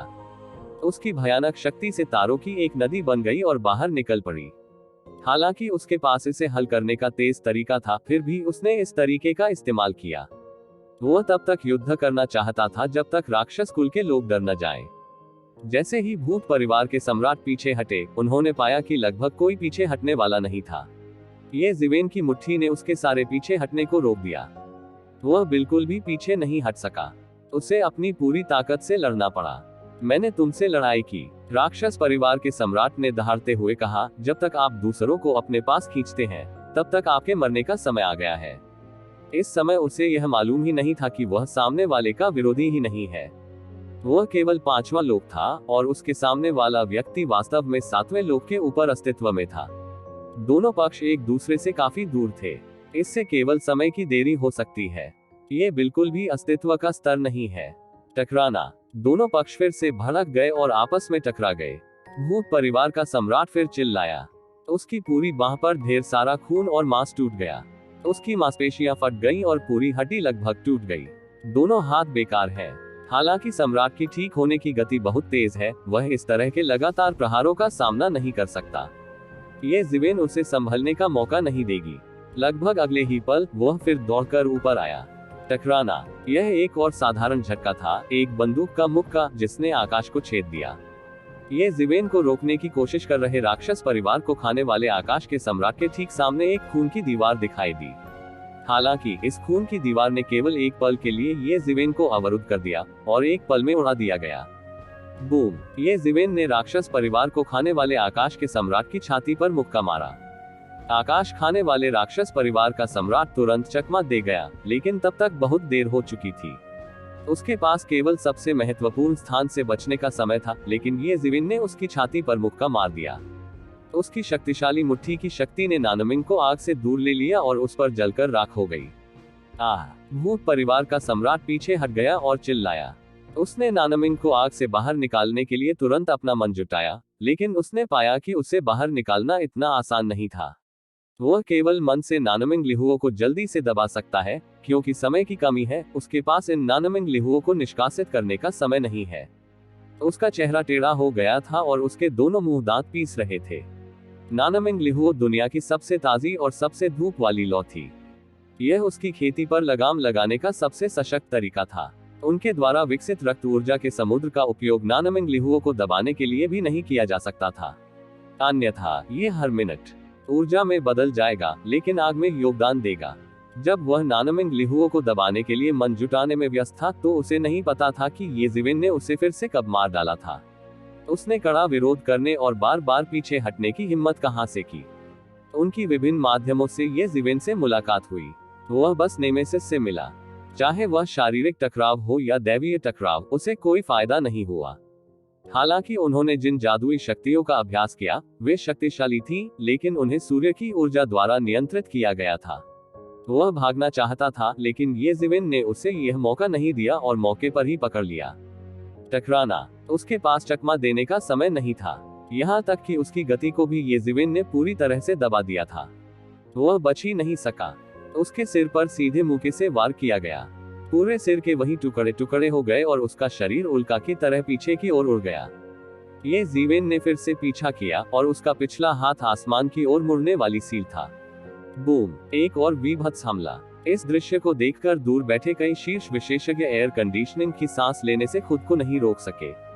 ये जिविन के लगातार हमले से उसकी पीठ में ठंड लग गई और दांत में दर्द होने लगा। यदि यह उन पर पड़ता है, तो एक झटका भी उनकी हजारों या सैकड़ों हजारों वर्षों की साधना को नष्ट कर सकता है। सम्राटों के बीच युद्ध सैकड़ों वर्षों और हजारों वर्षों तक चला। जब तक वे पैदा नहीं हुए और थोड़े समय में मर नहीं गए, तब तक पागलपन से शुरुआत करना संभव था। अब यह स्पष्ट है कि ये जिविन बस मरने ही वाले हैं। क्या सम्राट वू चाहते हैं कि टेरान और दानव परिवार पूरी तरह से दुश्मन बन जाएं? दोनों पक्षों के बीच विरोधाभास क्या है? सम्राट वू राक्षस परिवार के क्षेत्र में घुस गया। हे भगवान! कई सम्राटों ने एक दूसरे की ओर देखा। ये जिविन ने स्पष्ट रूप से हमेशा के लिए जीने की योजना बनाई थी, लेकिन वे नहीं जानते थे कि ये जिविन ने पहले एक को मार डाला था, अन्यथा वे सिर्फ अनुमान नहीं लगाते, बल्कि निश्चित होते। हालांकि वे इस बात को लेकर भी बहुत भ्रमित हैं कि दोनों जातियों के बीच क्या हुआ। जब यक्सी सभ्यता को आकाश खाने वाले राक्षस कबीले की अत्यधिक ताकत का पता चला, तब भी उसने मरना चुना। साहस, जाने दो। दूर से दो गुस्से भरी चीखें सुनाई दे रही थी। दो अद्भुत आकृतियां दूर से उड़ी, जाहिर तौर पर दूसरे राज्यों से। सृष्टि के ईश्वर की महान स्थिति का दायरा बहुत व्यापक है। सम्राट भी एक क्षण में छलांग नहीं लगा सकता। भूत कबीले का समर्थन। सम्राट ने कहा, यह अपने आप में कोई अजीब बात नहीं है। भक्षण करने वाला राक्षस परिवार इतना शक्तिशाली है कि इसने अनगिनत वर्ष पहले 7 राज्यों की भूमि पर कब्जा कर लिया था। अंदर की जानकारी इतनी मजबूत है कि यह चारों ओर अजेय है। यहाँ तक कि टेरांस भी हाल ही में 4 राज्यों पर शासन करने के लिए उभरे हैं, जिनमें अन्य जातीय समूहों के सम्राट भी शामिल हैं। 10 से अधिक सम्राट हैं। भूत कबीले की तो बात ही छोड़ दें। लेकिन वे इतनी धीमी गति से कैसे आए? ये पूरी तरह से असामान्य है। सामान्य परिस्थितियों में क्या आसपास 4 या 5 सम्राट नहीं होने चाहिए? जाहिर है, इन लोगों को आकाशभक्षी राक्षस कुल की गहरी समझ है। ऐसे जातीय समूह के बगल में जो आपको किसी भी समय खा सकता है, वे मदद नहीं कर सकते, लेकिन आकाश खाने वाले राक्षस कबीले की कुछ विशिष्ट स्थितियों को समझ सकते हैं। उनके संज्ञान में भूत परिवार का अत्याचार उससे कहीं अधिक होना चाहिए। अंत में राक्षस परिवार के सम्राट को, जिसे ये जिविन ने पीट पीट कर अधमरा कर दिया था, आखिरकार राहत मिली। उसने अंततः ये जिविन को नीचे खींचने के लिए कड़ी मेहनत की, लेकिन जिस समय उसने आराम किया, उस पर जानलेवा हमला किया जा चुका था। उसकी गर्दन पर तलवार की रोशनी पड़ी और तलवार की गैस तुरंत जल गई। वह उठने के लिए संघर्ष करने ही वाला था, लेकिन एक और तलवार की रोशनी आई और उसे सीधे जमीन पर गिरा दिया। गर्जन। वह दहाड़ता रहा और यहाँ तक कि उसे महसूस हो रहा था कि उसका युवानशेन जल रहा था और तलवार क्यूई द्वारा जला दिया गया था। तलवार क्यूई में मौजूद दुष्ट क्यूई लगातार उसके युवानशेन को नष्ट कर रहा था। इस तरह वह जीवन से क्षीण हो जाएगा और बहुत पहले ही मर जाएगा। वह संघर्ष करना चाहता था, लेकिन इसका कोई फायदा नहीं हुआ। ऐसा लग रहा था जैसे उसकी ताकत खत्म हो गई हो। आगे बढ़ने का कोई और रास्ता नहीं था। वह केवल तुम जिवेन को असहाय रूप से देख सकता था। ये किसी काम का नहीं। जल्द ही दूरी में दो आकृतियां आ गईं और एक पहले जैसी ही थी। वे सभी आकाश खाने वाले दानव परिवार के समान सम्राट हैं, केवल ये जिवेन द्वारा पराजित दो के साथ तुलना की जाती है। ताकत अधिक शक्तिशाली है और सातवें दायरे के स्तर तक पहुंच गई है। सम्राटों के बीच भी यह एक महान शक्ति है। आकाशभक्षी राक्षसों के बीच भले ही कई सम्राट हो, इसे नंबर पर रैंक करने में सक्षम होना चाहिए था। उसके बगल में यह एक भेड़िया है, क्रिस्टल से भरा एक भयंकर भेड़िया। वह अकल्पनीय भय के साथ वहीं पड़ा रहा, मानो पूरा आकाश उससे निगल जाएगा। उस अलसाई सांस ने न केवल उसका को कम नहीं किया, बल्कि उसे और भी भयानक बना दिया। यह एक क्रिस्टल भेड़िया सम्राट है। ये जिवेन ने अपनी आंखें सिकोड़ ली और तुरंत याद आया कि क्रिस्टल भेड़िया सम्राट कहां से आया था। ये क्रिस्टल भेड़िया सम्राट आकाश खाने वाले दानव परिवार के पूर्वज का भेड़िया है। उन वर्षों में स्थिति आकाश खाने वाले दानव परिवार के पूर्वजों के साथ हर जगह लड़ने के लिए आई थी। बाद में वह सम्राट भी बना। इस क्रिस्टल भेड़िया सम्राट ने कई वर्षों तक गोली नहीं चलाई है और यहाँ तक कि शायद ही कभी दिखाई दिया हो। इसलिए बाहरी दुनिया उसकी ताकत के बारे में अटकलें लगा रही है, लेकिन कोई भी ये तय नहीं कर सकता कि उसके पास किस तरह की ताकत है। कुछ लोग कहते हैं कि वह 9वें क्षेत्र में प्रवेश कर चुका है। अन्य लोग कहते हैं कि यह इतना भयानक नहीं है, लेकिन उसने लंबे समय से ऐसा नहीं किया है, इसलिए ये सिर्फ अफवाहें हैं। हालांकि जब तुम जिवेन वास्तव में उसके सामने खड़े थे, तो हम देख सकते हैं कि यह 8वें क्षेत्र का अस्तित्व भी है, जो वास्तव में बेहद शक्तिशाली है। हालांकि ये जिवेन आश्चर्यचकित थे कि 7 राज्यों पर हावी होने की राक्षस परिवार की शक्ति सिर्फ इस हद तक नहीं होनी चाहिए। इतनी देर तक संघर्ष करने के बाद जिनको खबर मिलनी चाहिए थी, उनको भी मिलनी चाहिए थी। यहाँ तक कि बाहर का सम्राट भी हैरान था। राक्षस परिवार के सम्राट की तो बात ही छोड़िए। हालांकि क्रिस्टल वुल्फ सम्राट जैसे कई विशेषज्ञ हैं जो उसे रोकने के लिए आए थे, वे वास्तव में 2 और 3 में हैं। ये पौराणिक आकाश खाने वाले दानव परिवार की ताकत के साथ पूरी तरह से असंगत है।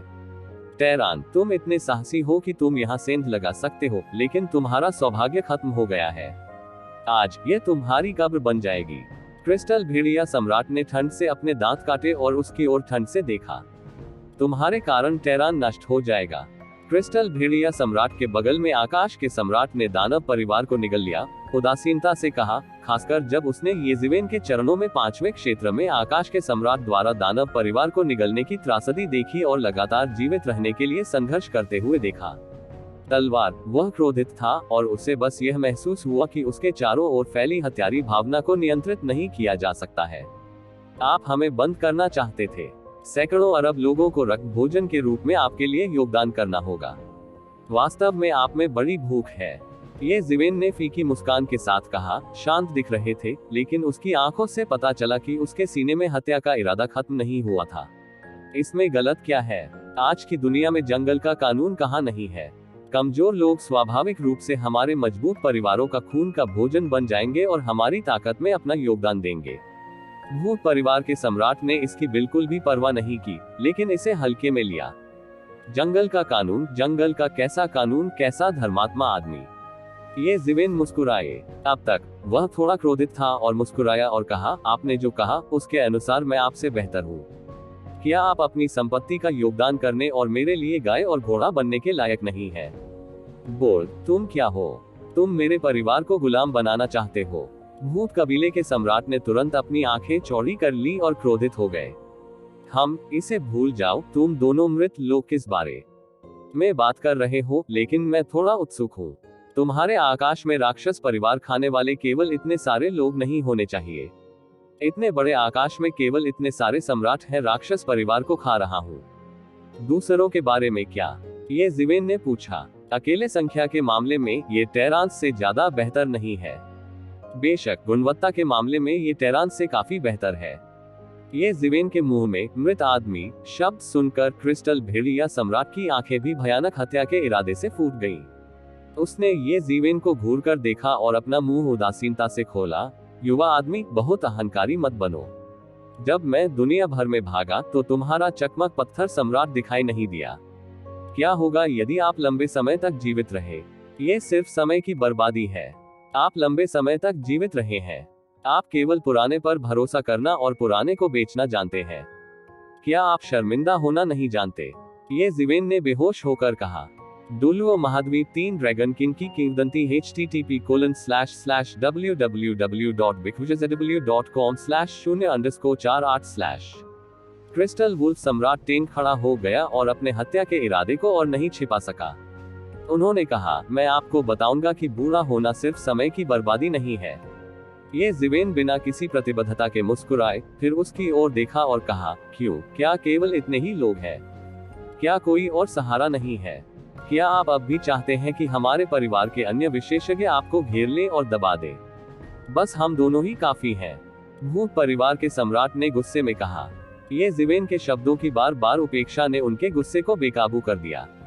मुझे बस इस बात का डर है कि इतने कम लोग मारने के लिए काफी नहीं है। ये जिवेन ने लापरवाही से कुछ कहा और इस समय वह अंततः चले गए और बाहर निकल गए।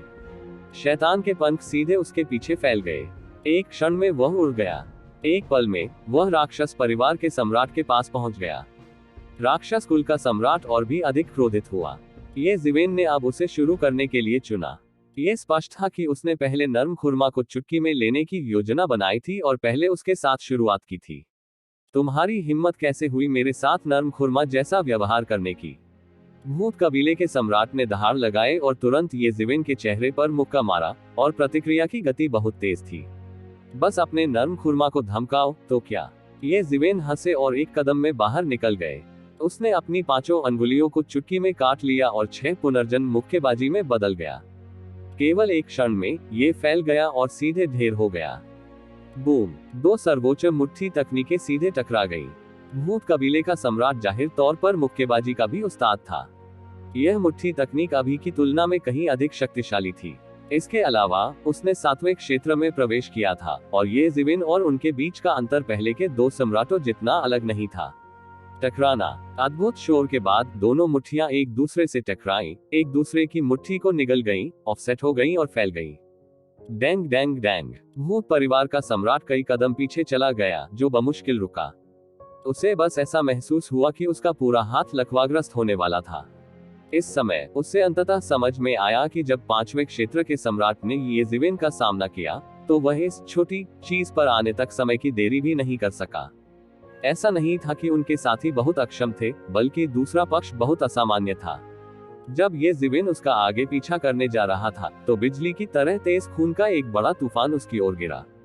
ये क्रिस्टल भेड़िया सम्राट था जिसने शुरुआत की, और उसका पूरा सिर क्रिस्टल पत्थर के शरीर में बदल गया। हालांकि वह एक भेड़िया था, वो एक राक्षस परिवार नहीं था, बल्कि एक क्रिस्टल परिवार था। एक छोटी संख्या, लेकिन वे सभी सबसे शक्तिशाली जातीय समूह है, जो बहुत अच्छा है। बूम! जब वह मुंह बंद हुआ, तो स्वर्ग और पृथ्वी पर बड़े जोर का शब्द हुआ, और अंतरिक्ष फट गया। क्रिस्टल वुल्फ सम्राट की काटने की शक्ति एक अद्भुत डिग्री तक पहुंच गई है। यहाँ तक कि तू जिवेन भी नहीं चाहता था कि उसे काटा जाए। दुर्भाग्य से यह अभी भी खाली था। तो जिवेन द्वारा दानव विंग खोलने के बाद गति चरम पर पहुंच गई। ब्रश। ये जिवेन तुरंत क्रिस्टल भेड़िया सम्राट के शीर्ष पर दिखाई दिए।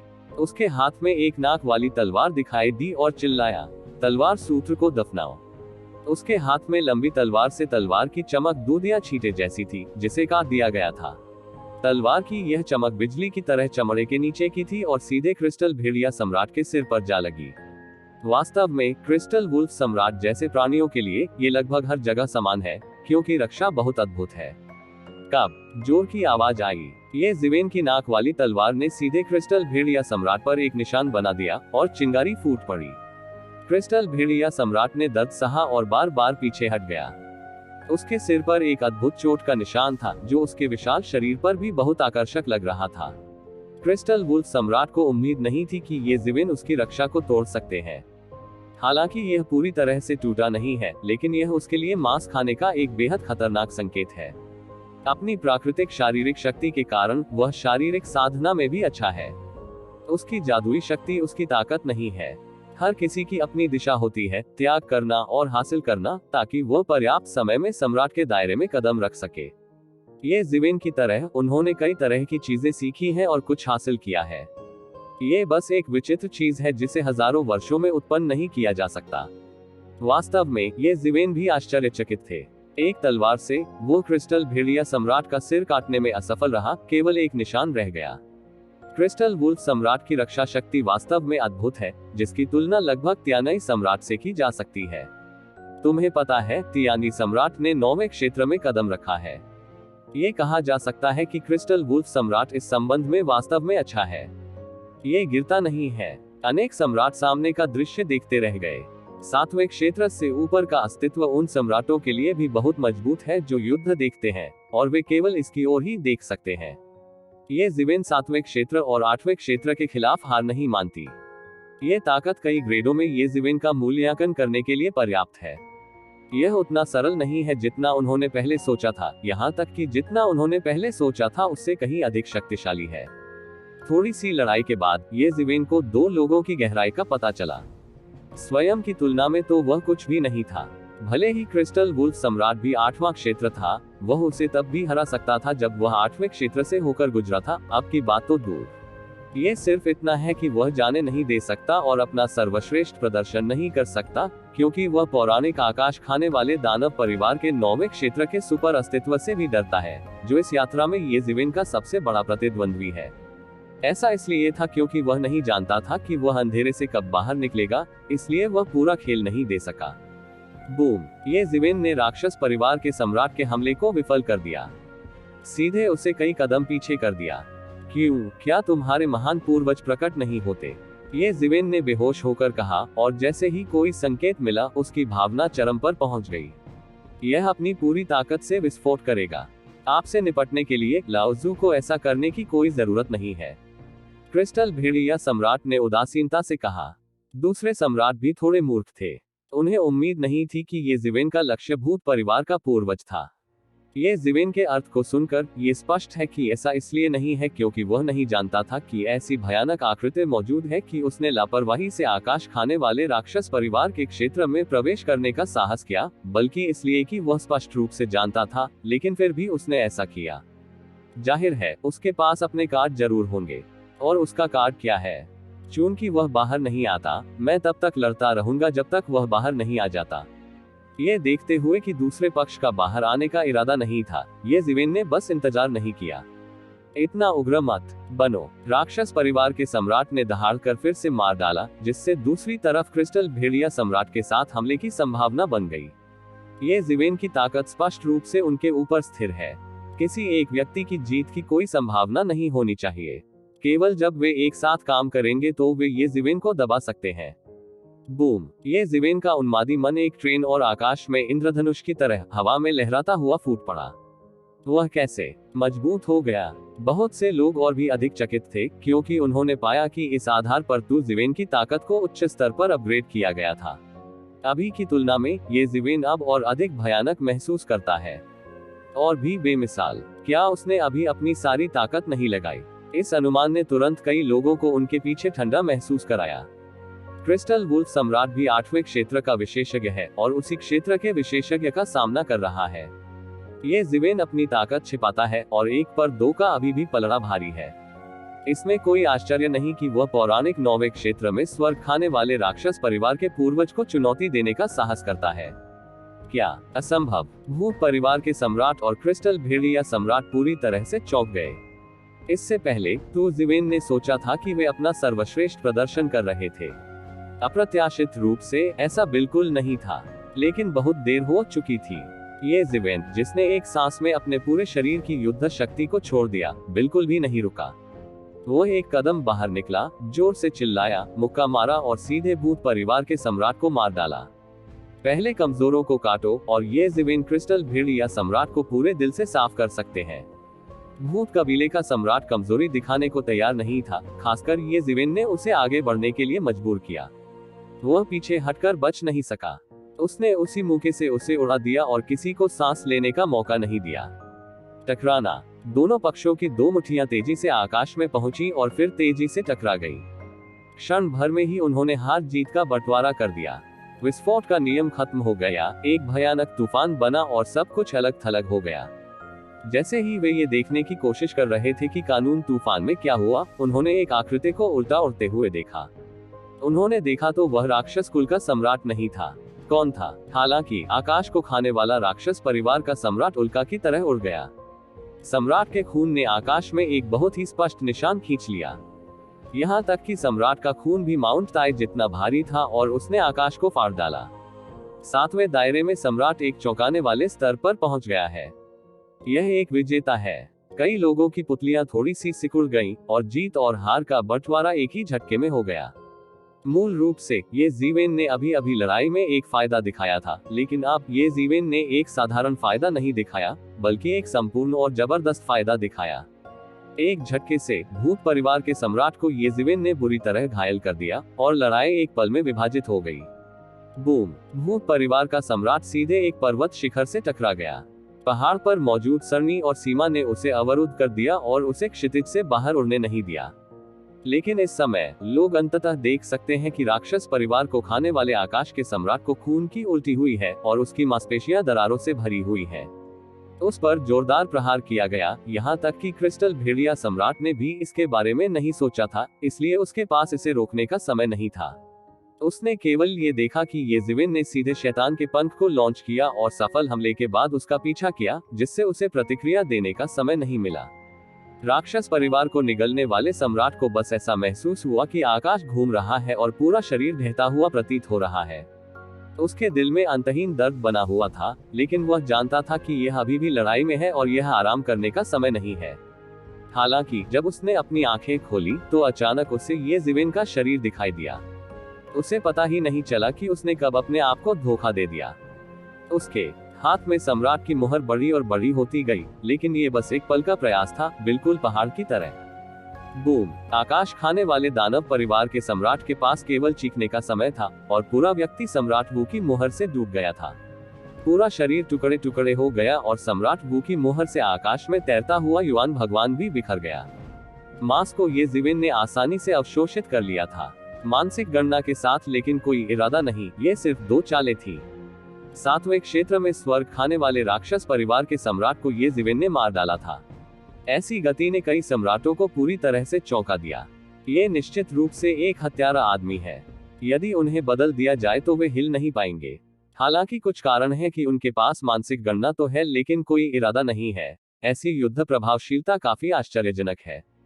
तुम मरना चाहते हो? एक मुंह सारे आकाश और पृथ्वी को निगलने के लिए है। यह एक परम अलौकिक शक्ति है।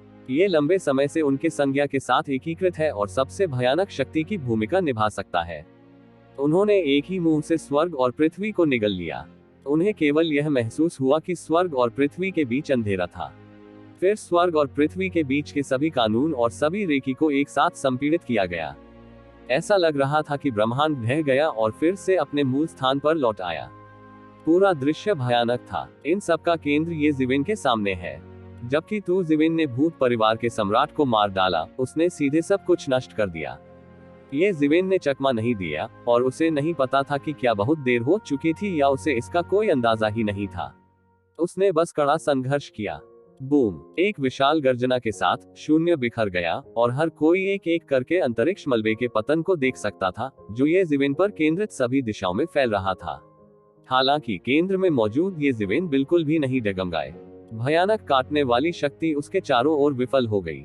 उसके समय के साम्राज्य का विस्तार हुआ, मानो वह इस स्वर्ग और पृथ्वी में स्वतंत्र हो गया हो और स्वर्ग और पृथ्वी बन गया हो। ये झटका अंततः ये जीवेन के समय के साम्राज्य को तोड़ने में विफल रहा, लेकिन उसके चारों ओर समय की लहरें बन गईं। रंगीन रंग बहुत सुंदर हैं, ऑरोरा की तरह, लेकिन इस समय कोई भी उनकी सराहना नहीं करता है। सभी ने अपनी सांसें रोक ली और युद्ध के मैदान की ओर देखने लगे। हर किसी को लग रहा है कि जीत या हार सामने ही है और हम एक पल भी चूकने वाले नहीं हैं।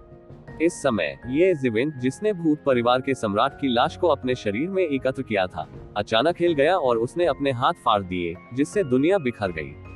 बूम! ये जीवेन को एक बाधा का सामना करना पड़ा, जैसे उसने कुछ फाड़ दिया हो।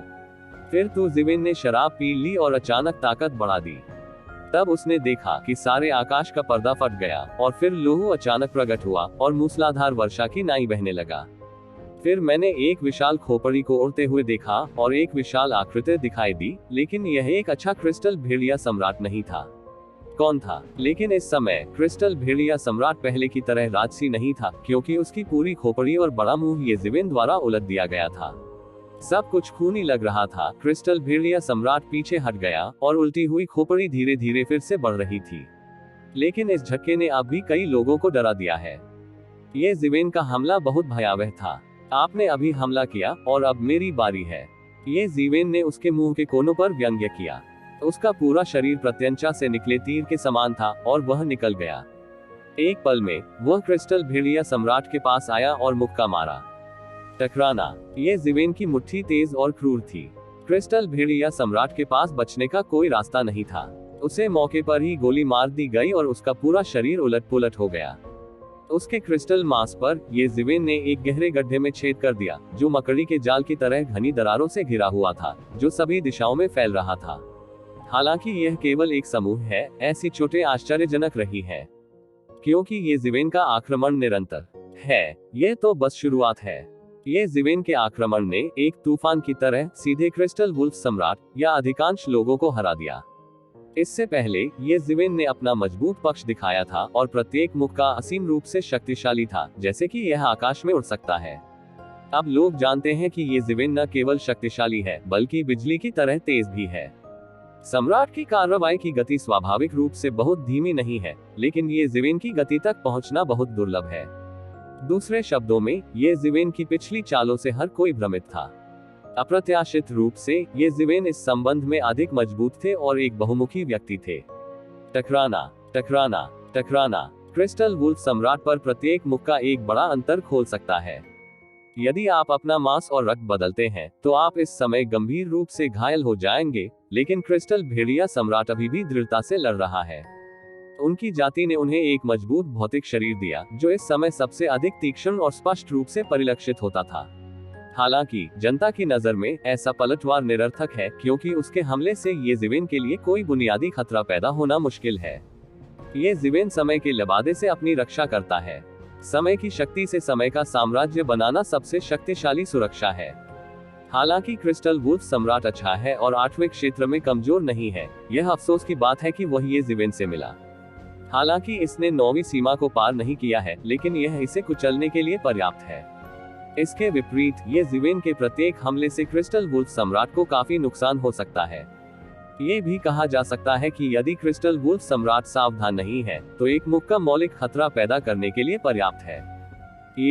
वह अपने नंगे हाथों से हमला करता है। इसके विपरीत क्रिस्टल भेड़िया सम्राट की विशेष काया के साथ वह बिल्कुल भी प्रतिद्वंद्वी नहीं है। इस समय सभी जातीय समूहों के कई सम्राट एक साथ उनके आसपास एकत्र हुए, एक समस्या जिसे पहले उनके द्वारा पूरी तरह से नजरअंदाज कर दिया गया था। येज़ेविन का शरीर भी भयानक है। अपनी विशेष काया के कारण क्रिस्टल वुल्फ सम्राट ताओवादी वाद्ययंत्रों का बिल्कुल भी त्याग और अभ्यास नहीं करता है, बल्कि स्वयं को त्यागने और अभ्यास करने के लिए सभी सामग्रियों का उपयोग करता है। ये भी कहा जा सकता है कि वह एक शक्तिशाली ताओवादी वाद्य यंत्र है। उन्होंने मजबूत और शक्तिशाली लोगों को नहीं देखा है, लेकिन उनमें से कुछ ही अपने नंगे हाथों से ताओवादी हथियारों का मुकाबला कर सकते हैं। ताओवादी हथियारों को अपने नंगे हाथों से मारना तो दूर की बात है, जो अनसुना और अनसुना है। येज़ेविन की मुट्ठी क्रिस्टल भेड़िया सम्राट पर लगी। उसके अपने हाथ से कुछ नहीं हुआ। इसके विपरीत क्रिस्टल वुल्फ सम्राट को एक के बाद एक भारी अवसादों का सामना करना पड़ा। इसमें कोई संदेह नहीं कि दोनों पक्षों की शारीरिक ताकत मजबूत और कमजोर है। यह एक नजर में स्पष्ट है। इससे पहले क्रिस्टल वुल्फ सम्राट येज़ेविन के अचानक प्रकोप से घबरा गया था और उसे अचानक नुकसान हुआ था। इस समय यह अंतर असीम रूप से बढ़ गया था और मूल चोट ठीक नहीं हुई थी। नए घाव जोड़ने का सीधा सा मतलब है उसे जीने का रास्ता न देना। यह सिर्फ इतना है कि कई सम्राट बहुत अजीब हैं कि अब तक, यहाँ तक कि कई सम्राटों को येज़ेविन द्वारा मार दिया गया है, और यहाँ तक कि 7वें दायरे जैसे सुपर मजबूत लोगों को भी। ऐसा लगता है कि आकाश खाने वाला दानव परिवार चुप है और इसका कोई मतलब नहीं है। क्या हुआ? या वे सब बाहर हैं? ये शंकाएं हर किसी के मन में रहती हैं। इस समय ये देखते हुए कि क्रिस्टल भेड़िया सम्राट भी प्रतिद्वंद्वी नहीं है, आकाश खाने वाले दानव परिवार के कई अर्ध सम्राट चिंतित हैं। वे इस स्तर के युद्ध में आंख मूंद कर हस्तक्षेप करने का साहस नहीं करते। भले ही वे करीब हों, दोनों पक्षों के बीच लड़ाई से उठी तेज हवा से वे राख में उड़ सकते हैं। लाओ जू को आमंत्रित करने के लिए जल्दी करें। लाओ जू के अलावा इस आदमी को कोई नहीं रोक सकता। चलो चलो चलो, विन्यास करें। क्रिस्टल वुल्फ सम्राट को पीटा गया और पीछे हट गया, लेकिन ये जिवेन सत्ता में था और बार बार संपर्क करता था। साफ था कि उसका इरादा उसे यहाँ मार डालने का था। वह समझ गया है कि अगर वह नहीं लड़ेगा तो उसे मौका ही नहीं मिलेगा। उसके सामने वाला आदमी बहुत मजबूत है और उसके द्वारा उसी दायरे में कुचले जाने का एहसास होता है। मैं नहीं जानता कि राक्षस कैसे बड़ा हुआ, लेकिन इसने उसे इस मुकाम तक बड़ा कर दिया। यदि आप उसे नहीं मार सकते तो ये भविष्य में आकाश खाने वाले राक्षस परिवार के लिए एक बड़ी मुसीबत होगी। इस दृष्टिकोण के अनुसार एक बार जब वह 9वें क्षेत्र में प्रवेश कर गया तो उसका इलाज करने वाला कोई नहीं होगा। उस समय हालांकि आकाश खाने वाले राक्षस हमेशा आश्वस्त रहे हैं और मजबूत दुश्मनों से डरते नहीं हैं। ये वही बात नहीं है कि 9वें क्षेत्र में एक बेवजह मजबूत दुश्मन और एक सम्राट का दुश्मन है। गर्जन। क्रिस्टल भेड़िया सम्राट, जिसका पूरा शरीर मांस के क्रिस्टल से बना है, चमक रहा है। हर कोशिका और परमाणु जल रहे हैं, आतंक की शक्ति छोड़ रहे हैं। फिर वे सभी उसके मुंह पर ध्यान केंद्रित करते हैं, अचानक अपना मुंह खोलते हैं और आकाश को निगलने की प्रवृत्ति बनाते हैं। अभी की तुलना में ये झटका न जाने कितने गुना ज्यादा मजबूत है। इस समय क्रिस्टल वुल्फ सम्राट स्वर्ग और पृथ्वी में एकमात्र स्वामी और ब्रह्मांड में एकमात्र अधिपति है। उसके शरीर की हर कोशिका जल रही है और हर कोशिका में ईश्वर का साम्राज्य है। इन राज्यों की सभी प्रकार की शक्तियां दुनिया की शुरुआत की तरह प्रसारित होती हैं। क्रिस्टल भेड़िया सम्राट चाहता है कि ये शिवेन को एक ही झटके में निगल लिया जाए। पूरा ब्रह्मांड ये जिवेन की दिशा में ढह रहा है और ढह रहा है। उदाहरण के लिए यह अद्भुत है और दृश्य अत्यंत भयानक है। आसमान निगल जा रहा है। क्या ऐसा ही होता है? ये जिवेन ने दूसरे पक्ष के हमले को नजरअंदाज कर दिया। उसने बस अपनी 5 उंगलियों से अपनी मुट्ठी भींच ली। उसके पीछे 6 संसार की सांसें बनी, जिससे एक विशाल 6 संसार चक्र बना। हर मिनट पहिया घूमता है तो जिवेन की शक्ति मजबूत होगी। क्रिस्टल वुल्फ सम्राट की तरह ये जिवेन भी पहली लड़ाई खत्म करने और क्रिस्टल वुल्फ सम्राट को एक झटके में अपन करने की योजना बना रहा है। केवल इसी तरीके से लड़ाई को कम समय में खत्म किया जा सकता है, क्योंकि उसने दूर एक बड़ी अवस्था में एक भयानक सांस को धीरे धीरे ठीक होते हुए महसूस किया है। वह सांस आज के क्रिस्टल भेड़िया सम्राट से भी आगे निकल जाती है। बस थोड़ी सी सांस ही नजर आती है। ये जिवेन ने तुरंत निर्णय लिया कि यह संभावना है कि आकाश खाने वाले दानव कबीले के तथाकथित पूर्वज अपनी लंबी नींद से उबर गए थे और उन्हें सम्राट और आकाश खाने वाले दानव कबीले के पूर्वज के ठीक होने से पहले क्रिस्टल भेड़िया सम्राट को मारना था। अंत में ये जिवेन का 6 संसार का पहिया चरम पर चला गया और सभी आतंकवादी ताकतें ये जिवेन की मुट्ठी में इकट्ठा हो गईं। 6 संसार, तुम्हें पश्चिम भेज दो, ये जिवेन ने जोर से चिल्लाया। मुट्ठी फूटते ही दुनिया पलटने का भय व्याप्त हो गया। उदाहरण के लिए मुट्ठी ने हर चीज को छेद दिया और अद्वितीय थी। यहाँ तक कि क्रिस्टल वुल्फ सम्राट की आकाशीय शक्ति भी एक पल में एक बड़े छेद में टूट गई और ये जिवेन की ओर लुढ़क नहीं सकी। बूम! यह मुक्का, अंततः यह मुक्का क्रिस्टल भेड़िया सम्राट से टकराया। क्रिस्टल भेड़िया सम्राट की आंखों में भय की झलक चमक उठी। उसने तुरंत देखा कि यह झटका किसी भी पिछले झटके से बिल्कुल अलग था और ये जिवेन की ताकत न जाने कितनी बार थी। यह इतना मजबूत कैसे हो सकता है? इस समय क्रिस्टल भेड़िया सम्राट को पीछे हटने में बहुत देर हो चुकी थी। ये जिवेन उसे यह अवसर बिल्कुल नहीं देगी। उसकी मुट्ठी एक भयानक धार में बदल गई और उससे टकराए। क्रिस्टल वुल्फ सम्राट को केवल यह महसूस हुआ कि उसके शरीर का प्रत्येक क्रिस्टल और कोशिका बह रही थी। हाँ, उसका मूल ठोस शरीर ये जिवेन की मुट्ठी की गति में तरल और गैस की तरह बह रहा था और उड़ गया था। ये जड़ परमाणुओं और कोशिकाओं से टूटने जैसा है। यहाँ तक कि उसका मन भी स्वयं को ठीक नहीं कर सकता। उसे बस यही लगता है कि उसका पूरा शरीर उड़ जाएगा और इंच इंच ढह जाएगा। यहाँ तक कि प्रत्येक कोशिका में मौजूद युवान भगवान, जिसे मारना मूल रूप से बहुत मुश्किल था, उड़ा दिए जाने के क्षण में ही नष्ट हो गया। गर्जन। क्रिस्टल भेड़िया सम्राट आकाश तक दहाड़ता रहा। इस वक्त उसे इतनी परवाह नहीं थी। वह सम्राट के अपने मूल को जला रहा था, ये जिवेन को मारने के लिए नहीं, बल्कि उसके शरीर को ठीक करने के लिए, ताकि उसे पुनर्जन्म में न भेजा जाए और ये जिवेन की 6 संसार मुट्ठी द्वारा नष्ट न किया जाए। हालांकि ये बेकार था। ये जिवेन की मुट्ठी के सामने उसका प्रतिरोध हाईटॉन के वयस्कों के प्रतिरोध जैसा था, जो असंभव था। इस समय अनगिनत आकृतियां सीधे उड़ गईं और ये जिवेन को मार डाला। ये जिवेन को रोकने के लिए वे राक्षस परिवार को खाने वाले आकाश के कई मजबूत लोग थे। हालांकि इससे पहले कि वे ये जिवेन के करीब पहुंचते, ये जिवेन के समय के लबादे पर समय की शक्ति ने उनका गला घोंट दिया। यहाँ तक कि भावी सम्राट को भी कोई फर्क नहीं पड़ा। सम्राट के सामने अर्ध सम्राट की शक्ति चींटी के समान नगण्य है। काला काला, भीड़ में सिर्फ लोगों के दांत टूटने की आवाज ही सुनाई दी। उन्होंने देखा कि क्रिस्टल भेड़िया सम्राट का पूरा शरीर इंच दर इंच नष्ट हो गया था। समय बीतने के साथ साथ विनाश की गति और भी तेज हो गई। कुछ ही समय में पूरा क्रिस्टल भेड़िया सम्राट बिना कोई निशान छोड़े पूरी तरह से गायब हो गया था। इस समय अचानक मैंने केवल एक तेज आवाज सुनी, जैसे कोई जबरदस्त आवाज दूर से आ रही हो, और दुनिया भर में आतंक की लहर दौड़ गई। आतंक की सांसें और अधिक समृद्ध होती जा रही हैं। आकाश पर ये स्वर्ग और पृथ्वी को अनगिनत टुकड़ों में फाड़ता हुआ प्रतीत होता है। तेज सांस तेज और तेज होती है और जल्द ही एक आकृति में संघनित हो जाती है। यह एक बूढ़ा आदमी है जो देखने में काफी बूढ़ा लगता है, लेकिन उसका पतला शरीर लोगों को डर का एहसास कराता है। शून्य घूम रहा है, मानो कोई शक्ति उमड़ रही हो। भूत कबीले के पूर्वज। ये जिवेन ने अपनी आंखें सिकोड़ ली और अपने सामने वाले व्यक्ति को पूरी तरह से पहचान लिया। 9वें क्षेत्र से ऊपर की आतंकवादी ताकत ने स्वर्ग और पृथ्वी को लगभग नियंत्रित कर लिया था। सभी कानूनों और अलौकिक शक्तियों को उसके आदेशों का पालन करना चाहिए। ये सर्वोच्च नियंत्रण है। यहाँ तक कि ये जिवेन भी इस संबंध में थोड़ा दबा हुआ महसूस करता है। यह अनुमान लगाना कठिन नहीं है कि उसे कानून और स्वर्ग तथा पृथ्वी के रास्ते में कौन दबा सकता है।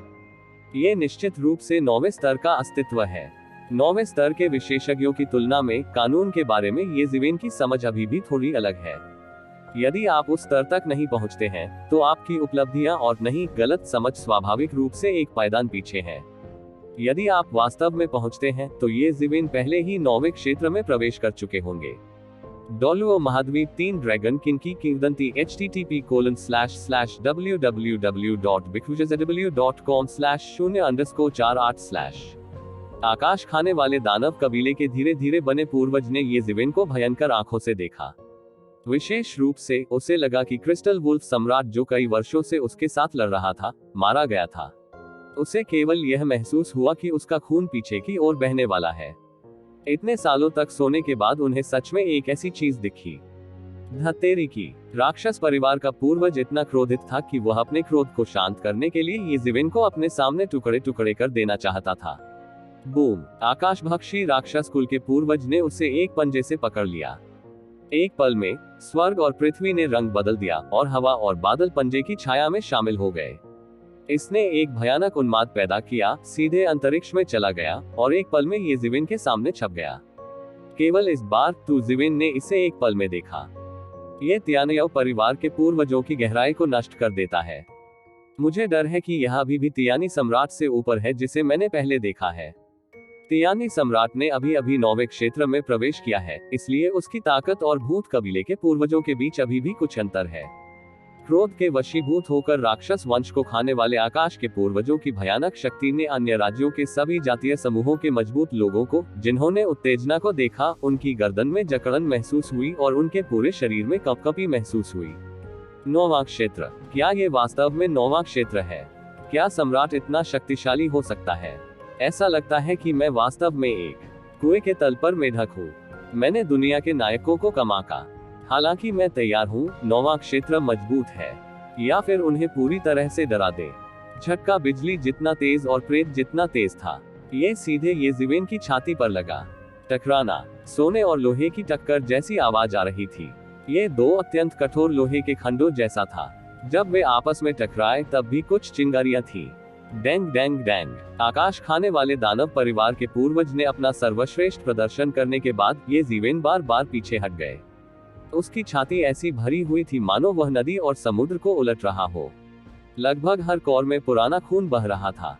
अभी 7वें क्षेत्र में क्रिस्टल भेड़िया सम्राट और आकाश खाने वाले दानव परिवार को कुचलने की ताकत की तुलना में ये समान नहीं है। लेकिन ये जिवेन डरे नहीं। इसके बजाय उसकी आंखें उज्जवल थी और भूत परिवार के सम्राट और पूर्वज पर केंद्रित थी, क्योंकि उसे एक बहुत बड़ा रहस्य मिला था। गोबलिन कबीले के पूर्वजों को क्षेत्र की गहरी समझ है, यहाँ तक कि तियानई सम्राट से भी ऊपर, लेकिन विस्फोटक ताकत के मामले में यह एक बल की तरह तियानई सम्राट से ज्यादा मजबूत नहीं है। अक्सर नाजुक समय में इस ताकत का प्रकोप रोका जाता है। ये घायल होने और पूरा खेल देने में असमर्थ होने जैसा है। एक बार यह विचार अस्तित्व में आया। इसे खत्म करने का कोई रास्ता नहीं था, क्योंकि उन्होंने पाया कि अगर वह इस दिशा में सोचेंगे तो सब कुछ सुचारू रूप से विकसित होगा। आकाश खाने वाले दानव परिवार के पूर्वज के पास स्पष्ट रूप से एक उच्च स्तर था, लेकिन ताकत के मामले में वह अपनी सभी युद्ध प्रभावशीलता को पूरा खेल नहीं दे सका। यदि उसकी ताकत किसी चीज से सीमित नहीं होती तो केवल एक ही संभावना थी, वह ये कि वह घायल हो गया था। विशेष रूप से पहले उन्होंने ये भी देखा कि उन तियानयाओ कबीले ने तियानयाओ कबीले के पूर्वज को जगाया, यानी तियानयाओ कबीले के पूर्वज गहरी नींद में थे। हालांकि सम्राट का समय अंतहीन था, किसी ने नहीं सोचा था कि उसके पास बहुत अधिक समय था, इसलिए उसे गहरी नींद के माध्यम से अंतहीन समय बिताने की जरूरत थी। ये स्थिति वास्तव में देवताओं के बीच बहुत आम है, क्योंकि जीवन काल इतना लंबा होता है कि स्वयं देवता भी इसे बर्दाश्त नहीं कर पाते और उन्हें सोकर समय गुजारना पड़ता है। ये कुछ दीर्घायु समूहों का भी अभ्यास है, परंतु ये सामान्य देवताओं तक ही सीमित है, जो सम्राट के लिए असंभव है। जो लोग इस स्तर की चुप्पी बर्दाश्त नहीं कर सकते, उनके लिए मन की इस स्थिति को सम्राट के दायरे में कदम रखने का अवसर नहीं मिल सकता है। सम्राट के लिए मैं खर्च करने के लिए 1 मिनट को 2 भागों में विभाजित करने का इंतजार नहीं कर सकता। सृष्टि के पौराणिक सर्वोच्च क्षेत्र का तो जिक्र ही नहीं, सम्राट से भी ऊपर पौराणिक ईश्वर का अस्तित्व है। मुझे सोने का समय कैसे मिल सकता है? तब केवल एक ही संभावना है, वो ये है कि वह घायल हो गया है और चोट इतनी गंभीर है कि उसे सोकर चोट के क्षरण को धीमा करना होगा, ठीक उसी तरह जैसे मिंग सम्राट को ये जिवेन ने मार डाला था। यदि ऐसा है तो यह मूल कारण को पूरी तरह से समझा सकता है कि आकाश खाने वाले राक्षस कबीले के पूर्वज अपनी सारी शक्ति क्यों नहीं फैला सके।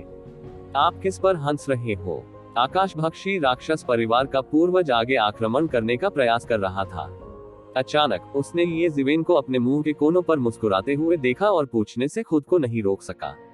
मैं हंस रहा हूँ। आपकी मृत्यु आ रही है और आप इसे अभी तक नहीं जानते हैं। ये जिवेन ने फीकी मुस्कान के साथ कहा। उसके शरीर में एक फीनिक्स की चीख थी और उसके पूरे शरीर में एक गर्म धारा प्रवाहित हो रही थी। आकाश खाने वाले दानव परिवार के पूर्वज द्वारा अभी अभी जो हिस्सा घायल हुआ था वह सब ठीक हो गया है। यह मरने का समय है। आकाश खाने वाले दानव परिवार के पूर्वज की आंखों में कुछ भयंकर आंखें चमक उठी। ये जिवेन को ठंड से घूर रहे थे। हाँ, मैं समझ नहीं पा रहा हूँ कि आप क्या सोचते हैं कि आप घायल हो गए हैं। आपने बाहर आकर अपने घायल शरीर के साथ मुझे रोकने की हिम्मत की है। आप आमतौर पर आश्वस्त नहीं हैं। ये जिवेन ने अपना अनुमान धीरे से कहा। भूत परिवार के पूर्वज, जो मूल रूप से उदासीन और उग्र थे, ने अंततः कुछ अलग रूप दिखाया और उनका चेहरा बहुत बदल गया। क्या भूत कबीले का पूर्वज घायल हो गया था? इस दौरान अन्य दर्शकों ने एक के बाद एक प्रतिक्रिया व्यक्त की। वे सीधे नहीं लड़ते थे, इसलिए उन्हें कुछ भी गलत नजर नहीं आता था। इसके अलावा तियानयाओ कबीले के पूर्वजों द्वारा दिखाया गया हिस्सा ही उनके लिए बेहद भयानक है और उनके अस्तित्व को नष्ट कर सकता है। कोई आश्चर्य नहीं कि आकाश खाने वाले राक्षस कबीले के पूर्वज लंबे समय तक फिर कभी प्रकट नहीं हुए। बहुत से लोग कहने से खुद को रोक नहीं पाते। ये सोचकर बहुत से लोग जाहिर तौर पर कुछ गलत सोचते हैं। मुझे लगता है कि अभी भी ऐसी कई जगहें हैं जिनके बारे में वे बिल्कुल भी नहीं जानते। मूल रूप से ऐसा एक रहस्य है। आकाश खाने वाले दानव परिवार के पूर्वज के चेहरे का चौंका देने वाला रंग केवल एक पल के लिए नियंत्रित हुआ। फिर ये जिवेन की ओर देखा और कहा, हालांकि यह केवल एक टूटा हुआ शरीर है, यह आपको साफ करने के लिए पर्याप्त है। आपके मरने के बाद आपका समूह परिवार को भी नष्ट कर देगा और मुर्गियां और कुत्ते भी नहीं रहेंगे। आकाशभक्षी दानव परिवार के पूर्वज को पता चल गया था कि आकाशभक्षी दानव परिवार के अर्थ सम्राट के मुंह से क्या हो रहा था जिसने उसे जगाया। ये पता चला कि ये जिवेन उस मानव परिवार से था जिस पर उसने कभी ध्यान नहीं दिया था। बात बस इतनी सी थी कि उसने सोचा था कि मानव परिवार में इतना शक्तिशाली अस्तित्व होगा। परिणाम उल्टा होना चाहिए। ये जिवेन ने उदासीनता से कहा, चूंकि आपने हमारे टेहरान पर आक्रमण किया है, इसलिए आपको तैयार रहना चाहिए। हालांकि आप बहुत दूर हैं, फिर भी आपको मार दिया जाएगा। यह अफसोस की बात है कि आपके पास ऐसा कोई मौका नहीं है। आकाशभक्षी राक्षस कुल के पूर्वज के चेहरे पर भयंकर रूप दिखाई देने लगा। उसकी सांसें अब भी इंच दर इंच सुधर रही थी। जल्द ही इसे अकल्पनीय स्तर तक बढ़ा दिया गया। उसे बस यही लगता था कि संपूर्ण ब्रह्मांड की उत्पत्ति उसके नियंत्रण में है। कोई भी उसका मुकाबला नहीं कर सकता था। बूम! आकाशभक्षी राक्षस वंश का प्रारंभ इसी पूर्वज से हुआ। उसके हाथ में एक लंबा चाकू था। जब उसने उसे खोला तो उसमें आकाश और पृथ्वी को नष्ट करने की क्षमता थी। ये जिवेन ने केवल इतना देखा कि एक पल में ही भक्षण करने वाले दानव परिवार के पूर्वज के हाथ में लंबा चाकू आ गया, और फिर लंबा चाकू सीधे उसके सामने आ गया, जिसने लगभग स्वर्ग और पृथ्वी को सीधे विभाजित कर दिया। चाकू तारों की एक नदी में बदल गया, एक भव्य रोशनी ली और उसे काट दिया। इस चाकू में सड़क पर राक्षस परिवार को खाने वाले आकाश के पूर्वजों की सारी समझ शामिल है। ये केवल एक साधारण चाकू है, लेकिन इसमें एक बिल्कुल अपरिहार्य आतंकवादी शक्ति है, जो सभी स्थानों को अवरुद्ध कर देती है। ओह! आकाश खाने वाले दानव परिवार के पूर्वज के लंबे चाकू ने सीधे ये जिवेन को 2 भागों में विभाजित कर दिया। इतना मजबूत, इतना तेज, भूत कबीले का पूर्वज बनने के योग्य। हाँ, ये वही है। उसके हाथ में जो लंबा चाकू है, वह स्वर्ग को निगलने वाला चाकू होना चाहिए। ऐसा कहा जाता है कि स्वर्ग को निगलने वाला चाकू उसके दूसरे मुंह से बना है। इसमें भयानक शक्ति है। एक बार जब आप अपना मुंह खोलते हैं, तो आप बाहर निकल सकते हैं वर्षों से संचित शक्ति, और कोई भी इसका मुकाबला नहीं कर सकता। सम्राट ने तियानयाओ परिवार के पूर्वज के हाथ में लंबे चाकू को पहचान लिया और एयर कंडीशनिंग की सांस लेने से खुद को नहीं रोक सका और कहा कि तियानयाओ परिवार के पूर्वज के अद्भुत चाकू के नीचे हर किसी के पास कहने के लिए कुछ नहीं है। उनकी नजर में हार जीत तय हो चुकी थी। इस चाकू से मारे गए ये जिवेन के बचने की बिल्कुल भी संभावना नहीं थी, केवल एक मौत हुई थी। हालांकि इस समय एक सम्राट चिल्लाया, क्या असंभव! उन्होंने जल्दी से देखा, लेकिन उन्होंने देखा कि ये जिवेन, जिसे काटा जाना चाहिए था, प्रकाश के द्रव्यमान में बदल गया और गायब हो गया। सभी ने तुरंत अपनी आंखें खोली और पूरे युद्ध क्षेत्र का निरीक्षण किया। उन्हें विश्वास नहीं होगा कि ये जिवेन बिना किसी कारण के गायब हो जाएंगे। वे कहीं छुप गए होंगे। डोलुओ महाद्वीप 3 ड्रैगन किंग की किंवदंती http://www.bigwizardw.com/0_48/tilde। इस समय पूरे आकाश पर अचानक एक विशाल बादल की तरह एक ताड़ का पेड़ दिखाई दिया, जिसने पूरे आकाश को ढक लिया। स्वर्ग और पृथ्वी हथेली। यह विशाल हथेली भयंकर रूप से नीचे गिरी, मानो ये धीमी और तेज हो। एक पल में इसे भक्षण करने वाले राक्षस परिवार के पूर्वज पर थपथपाया गया था, और वह सारी भयानक ताड़ की शक्ति एक पल में जारी हो गई थी। पूरे तियानशी पर पूरी तरह से इस हथेली का कब्जा था, जो तियानयाओ कबीले के पूर्वजों द्वारा छोड़ी गई हथेली से भी अधिक भयानक लगती थी। बूम! इस हथेली ने बिना किसी हिचकिचाहट के सीधे भूत कबीले के पूर्वज को थपथपाया, जिससे एक भयानक कानून तूफान खड़ा हो गया और एक पल में इसने पूरे युद्ध क्षेत्र का दृश्य ढक लिया।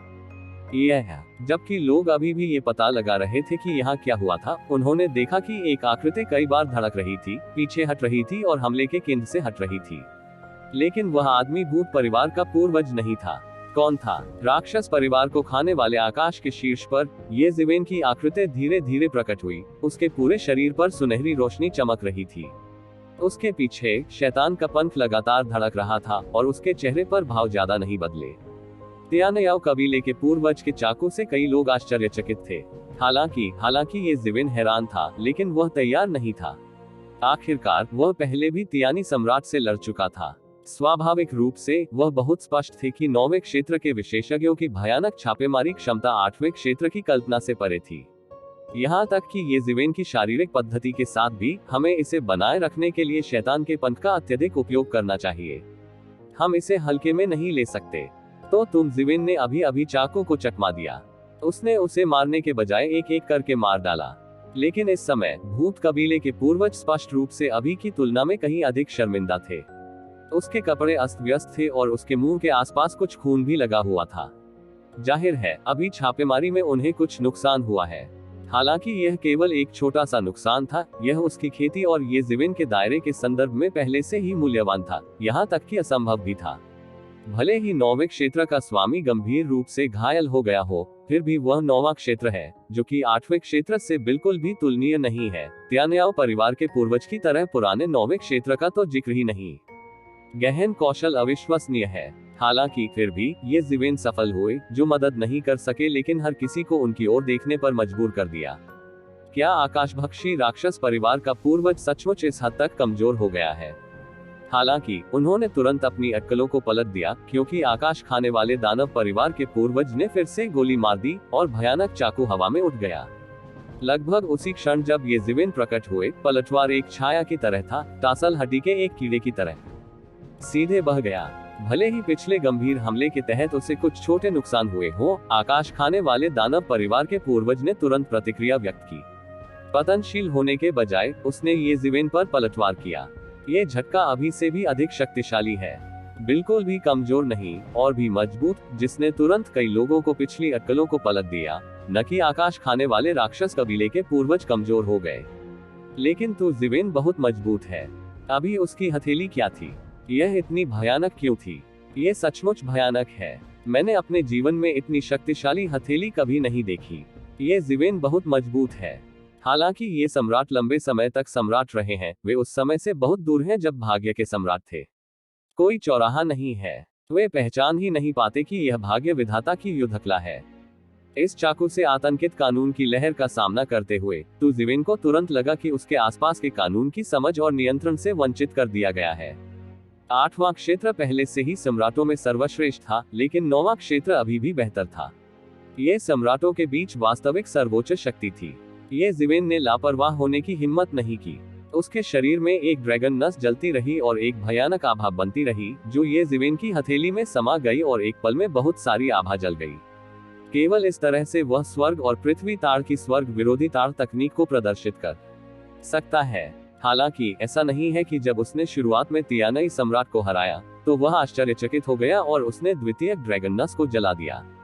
तियानी दानव परिवार के पूर्वज स्पष्ट रूप से तियानी सम्राट से अधिक शक्तिशाली हैं। यह उनके लिए बचाव का सबसे सख्त समय है। ये कदम प्रकोप के लिए उपयुक्त नहीं है। बूम, पाम तकनीक और दाव मैंग हवा में टकराए, जैसे दो विनाशकारी शक्तियां शून्य में टकरा रही हो, एक दूसरे को निगल रही हो और निगल रही हो।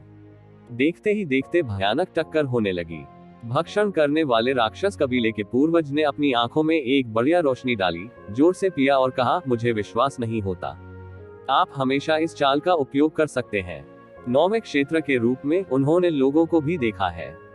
स्वाभाविक रूप से वह समझता है कि सम्राट के 9वें क्षेत्र के प्रत्येक क्षेत्र को पार करना कितना कठिन है। अगर कोई रास्ता है भी तो उसे इसे संभव बनाने के लिए पर्याप्त कीमत चुकानी होगी। तुम्हें मारने के लिए बहुत हो चुका, लेकिन ये तुम हो।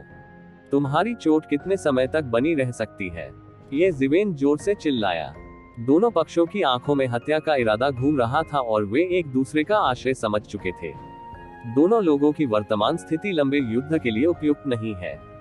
ये जीवेन भाग्य की स्वर्ग और पृथ्वी हथेली को बनाए रखने के लिए जलती हुई ड्रैगन नसों का उपयोग करता है।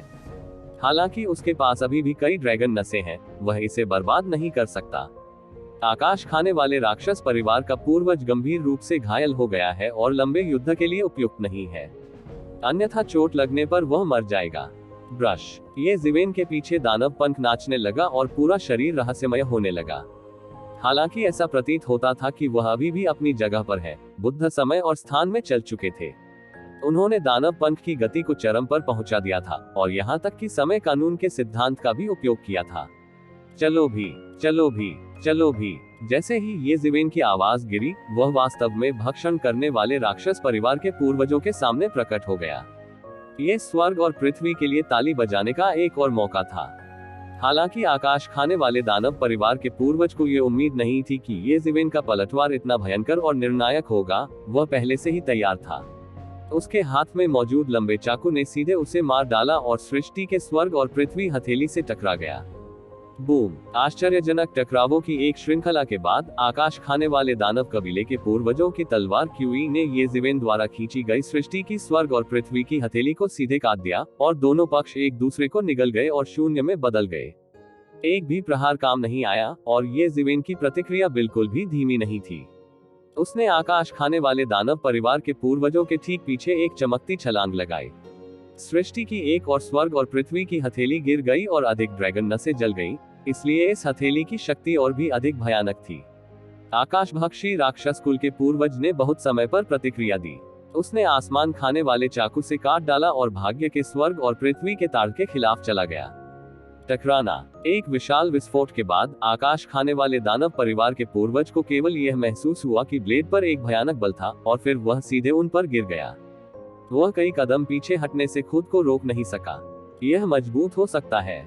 भूत कबीले के पूर्वज ने अंततः कुछ डर दिखाया, क्योंकि उन्होंने पाया कि ये ज़िवेन की हथेली की शक्ति अभी सीमा नहीं थी, बल्कि मजबूत हो सकती थी, जो निस्संदेह उनके लिए एक बेहद खतरनाक संकेत था।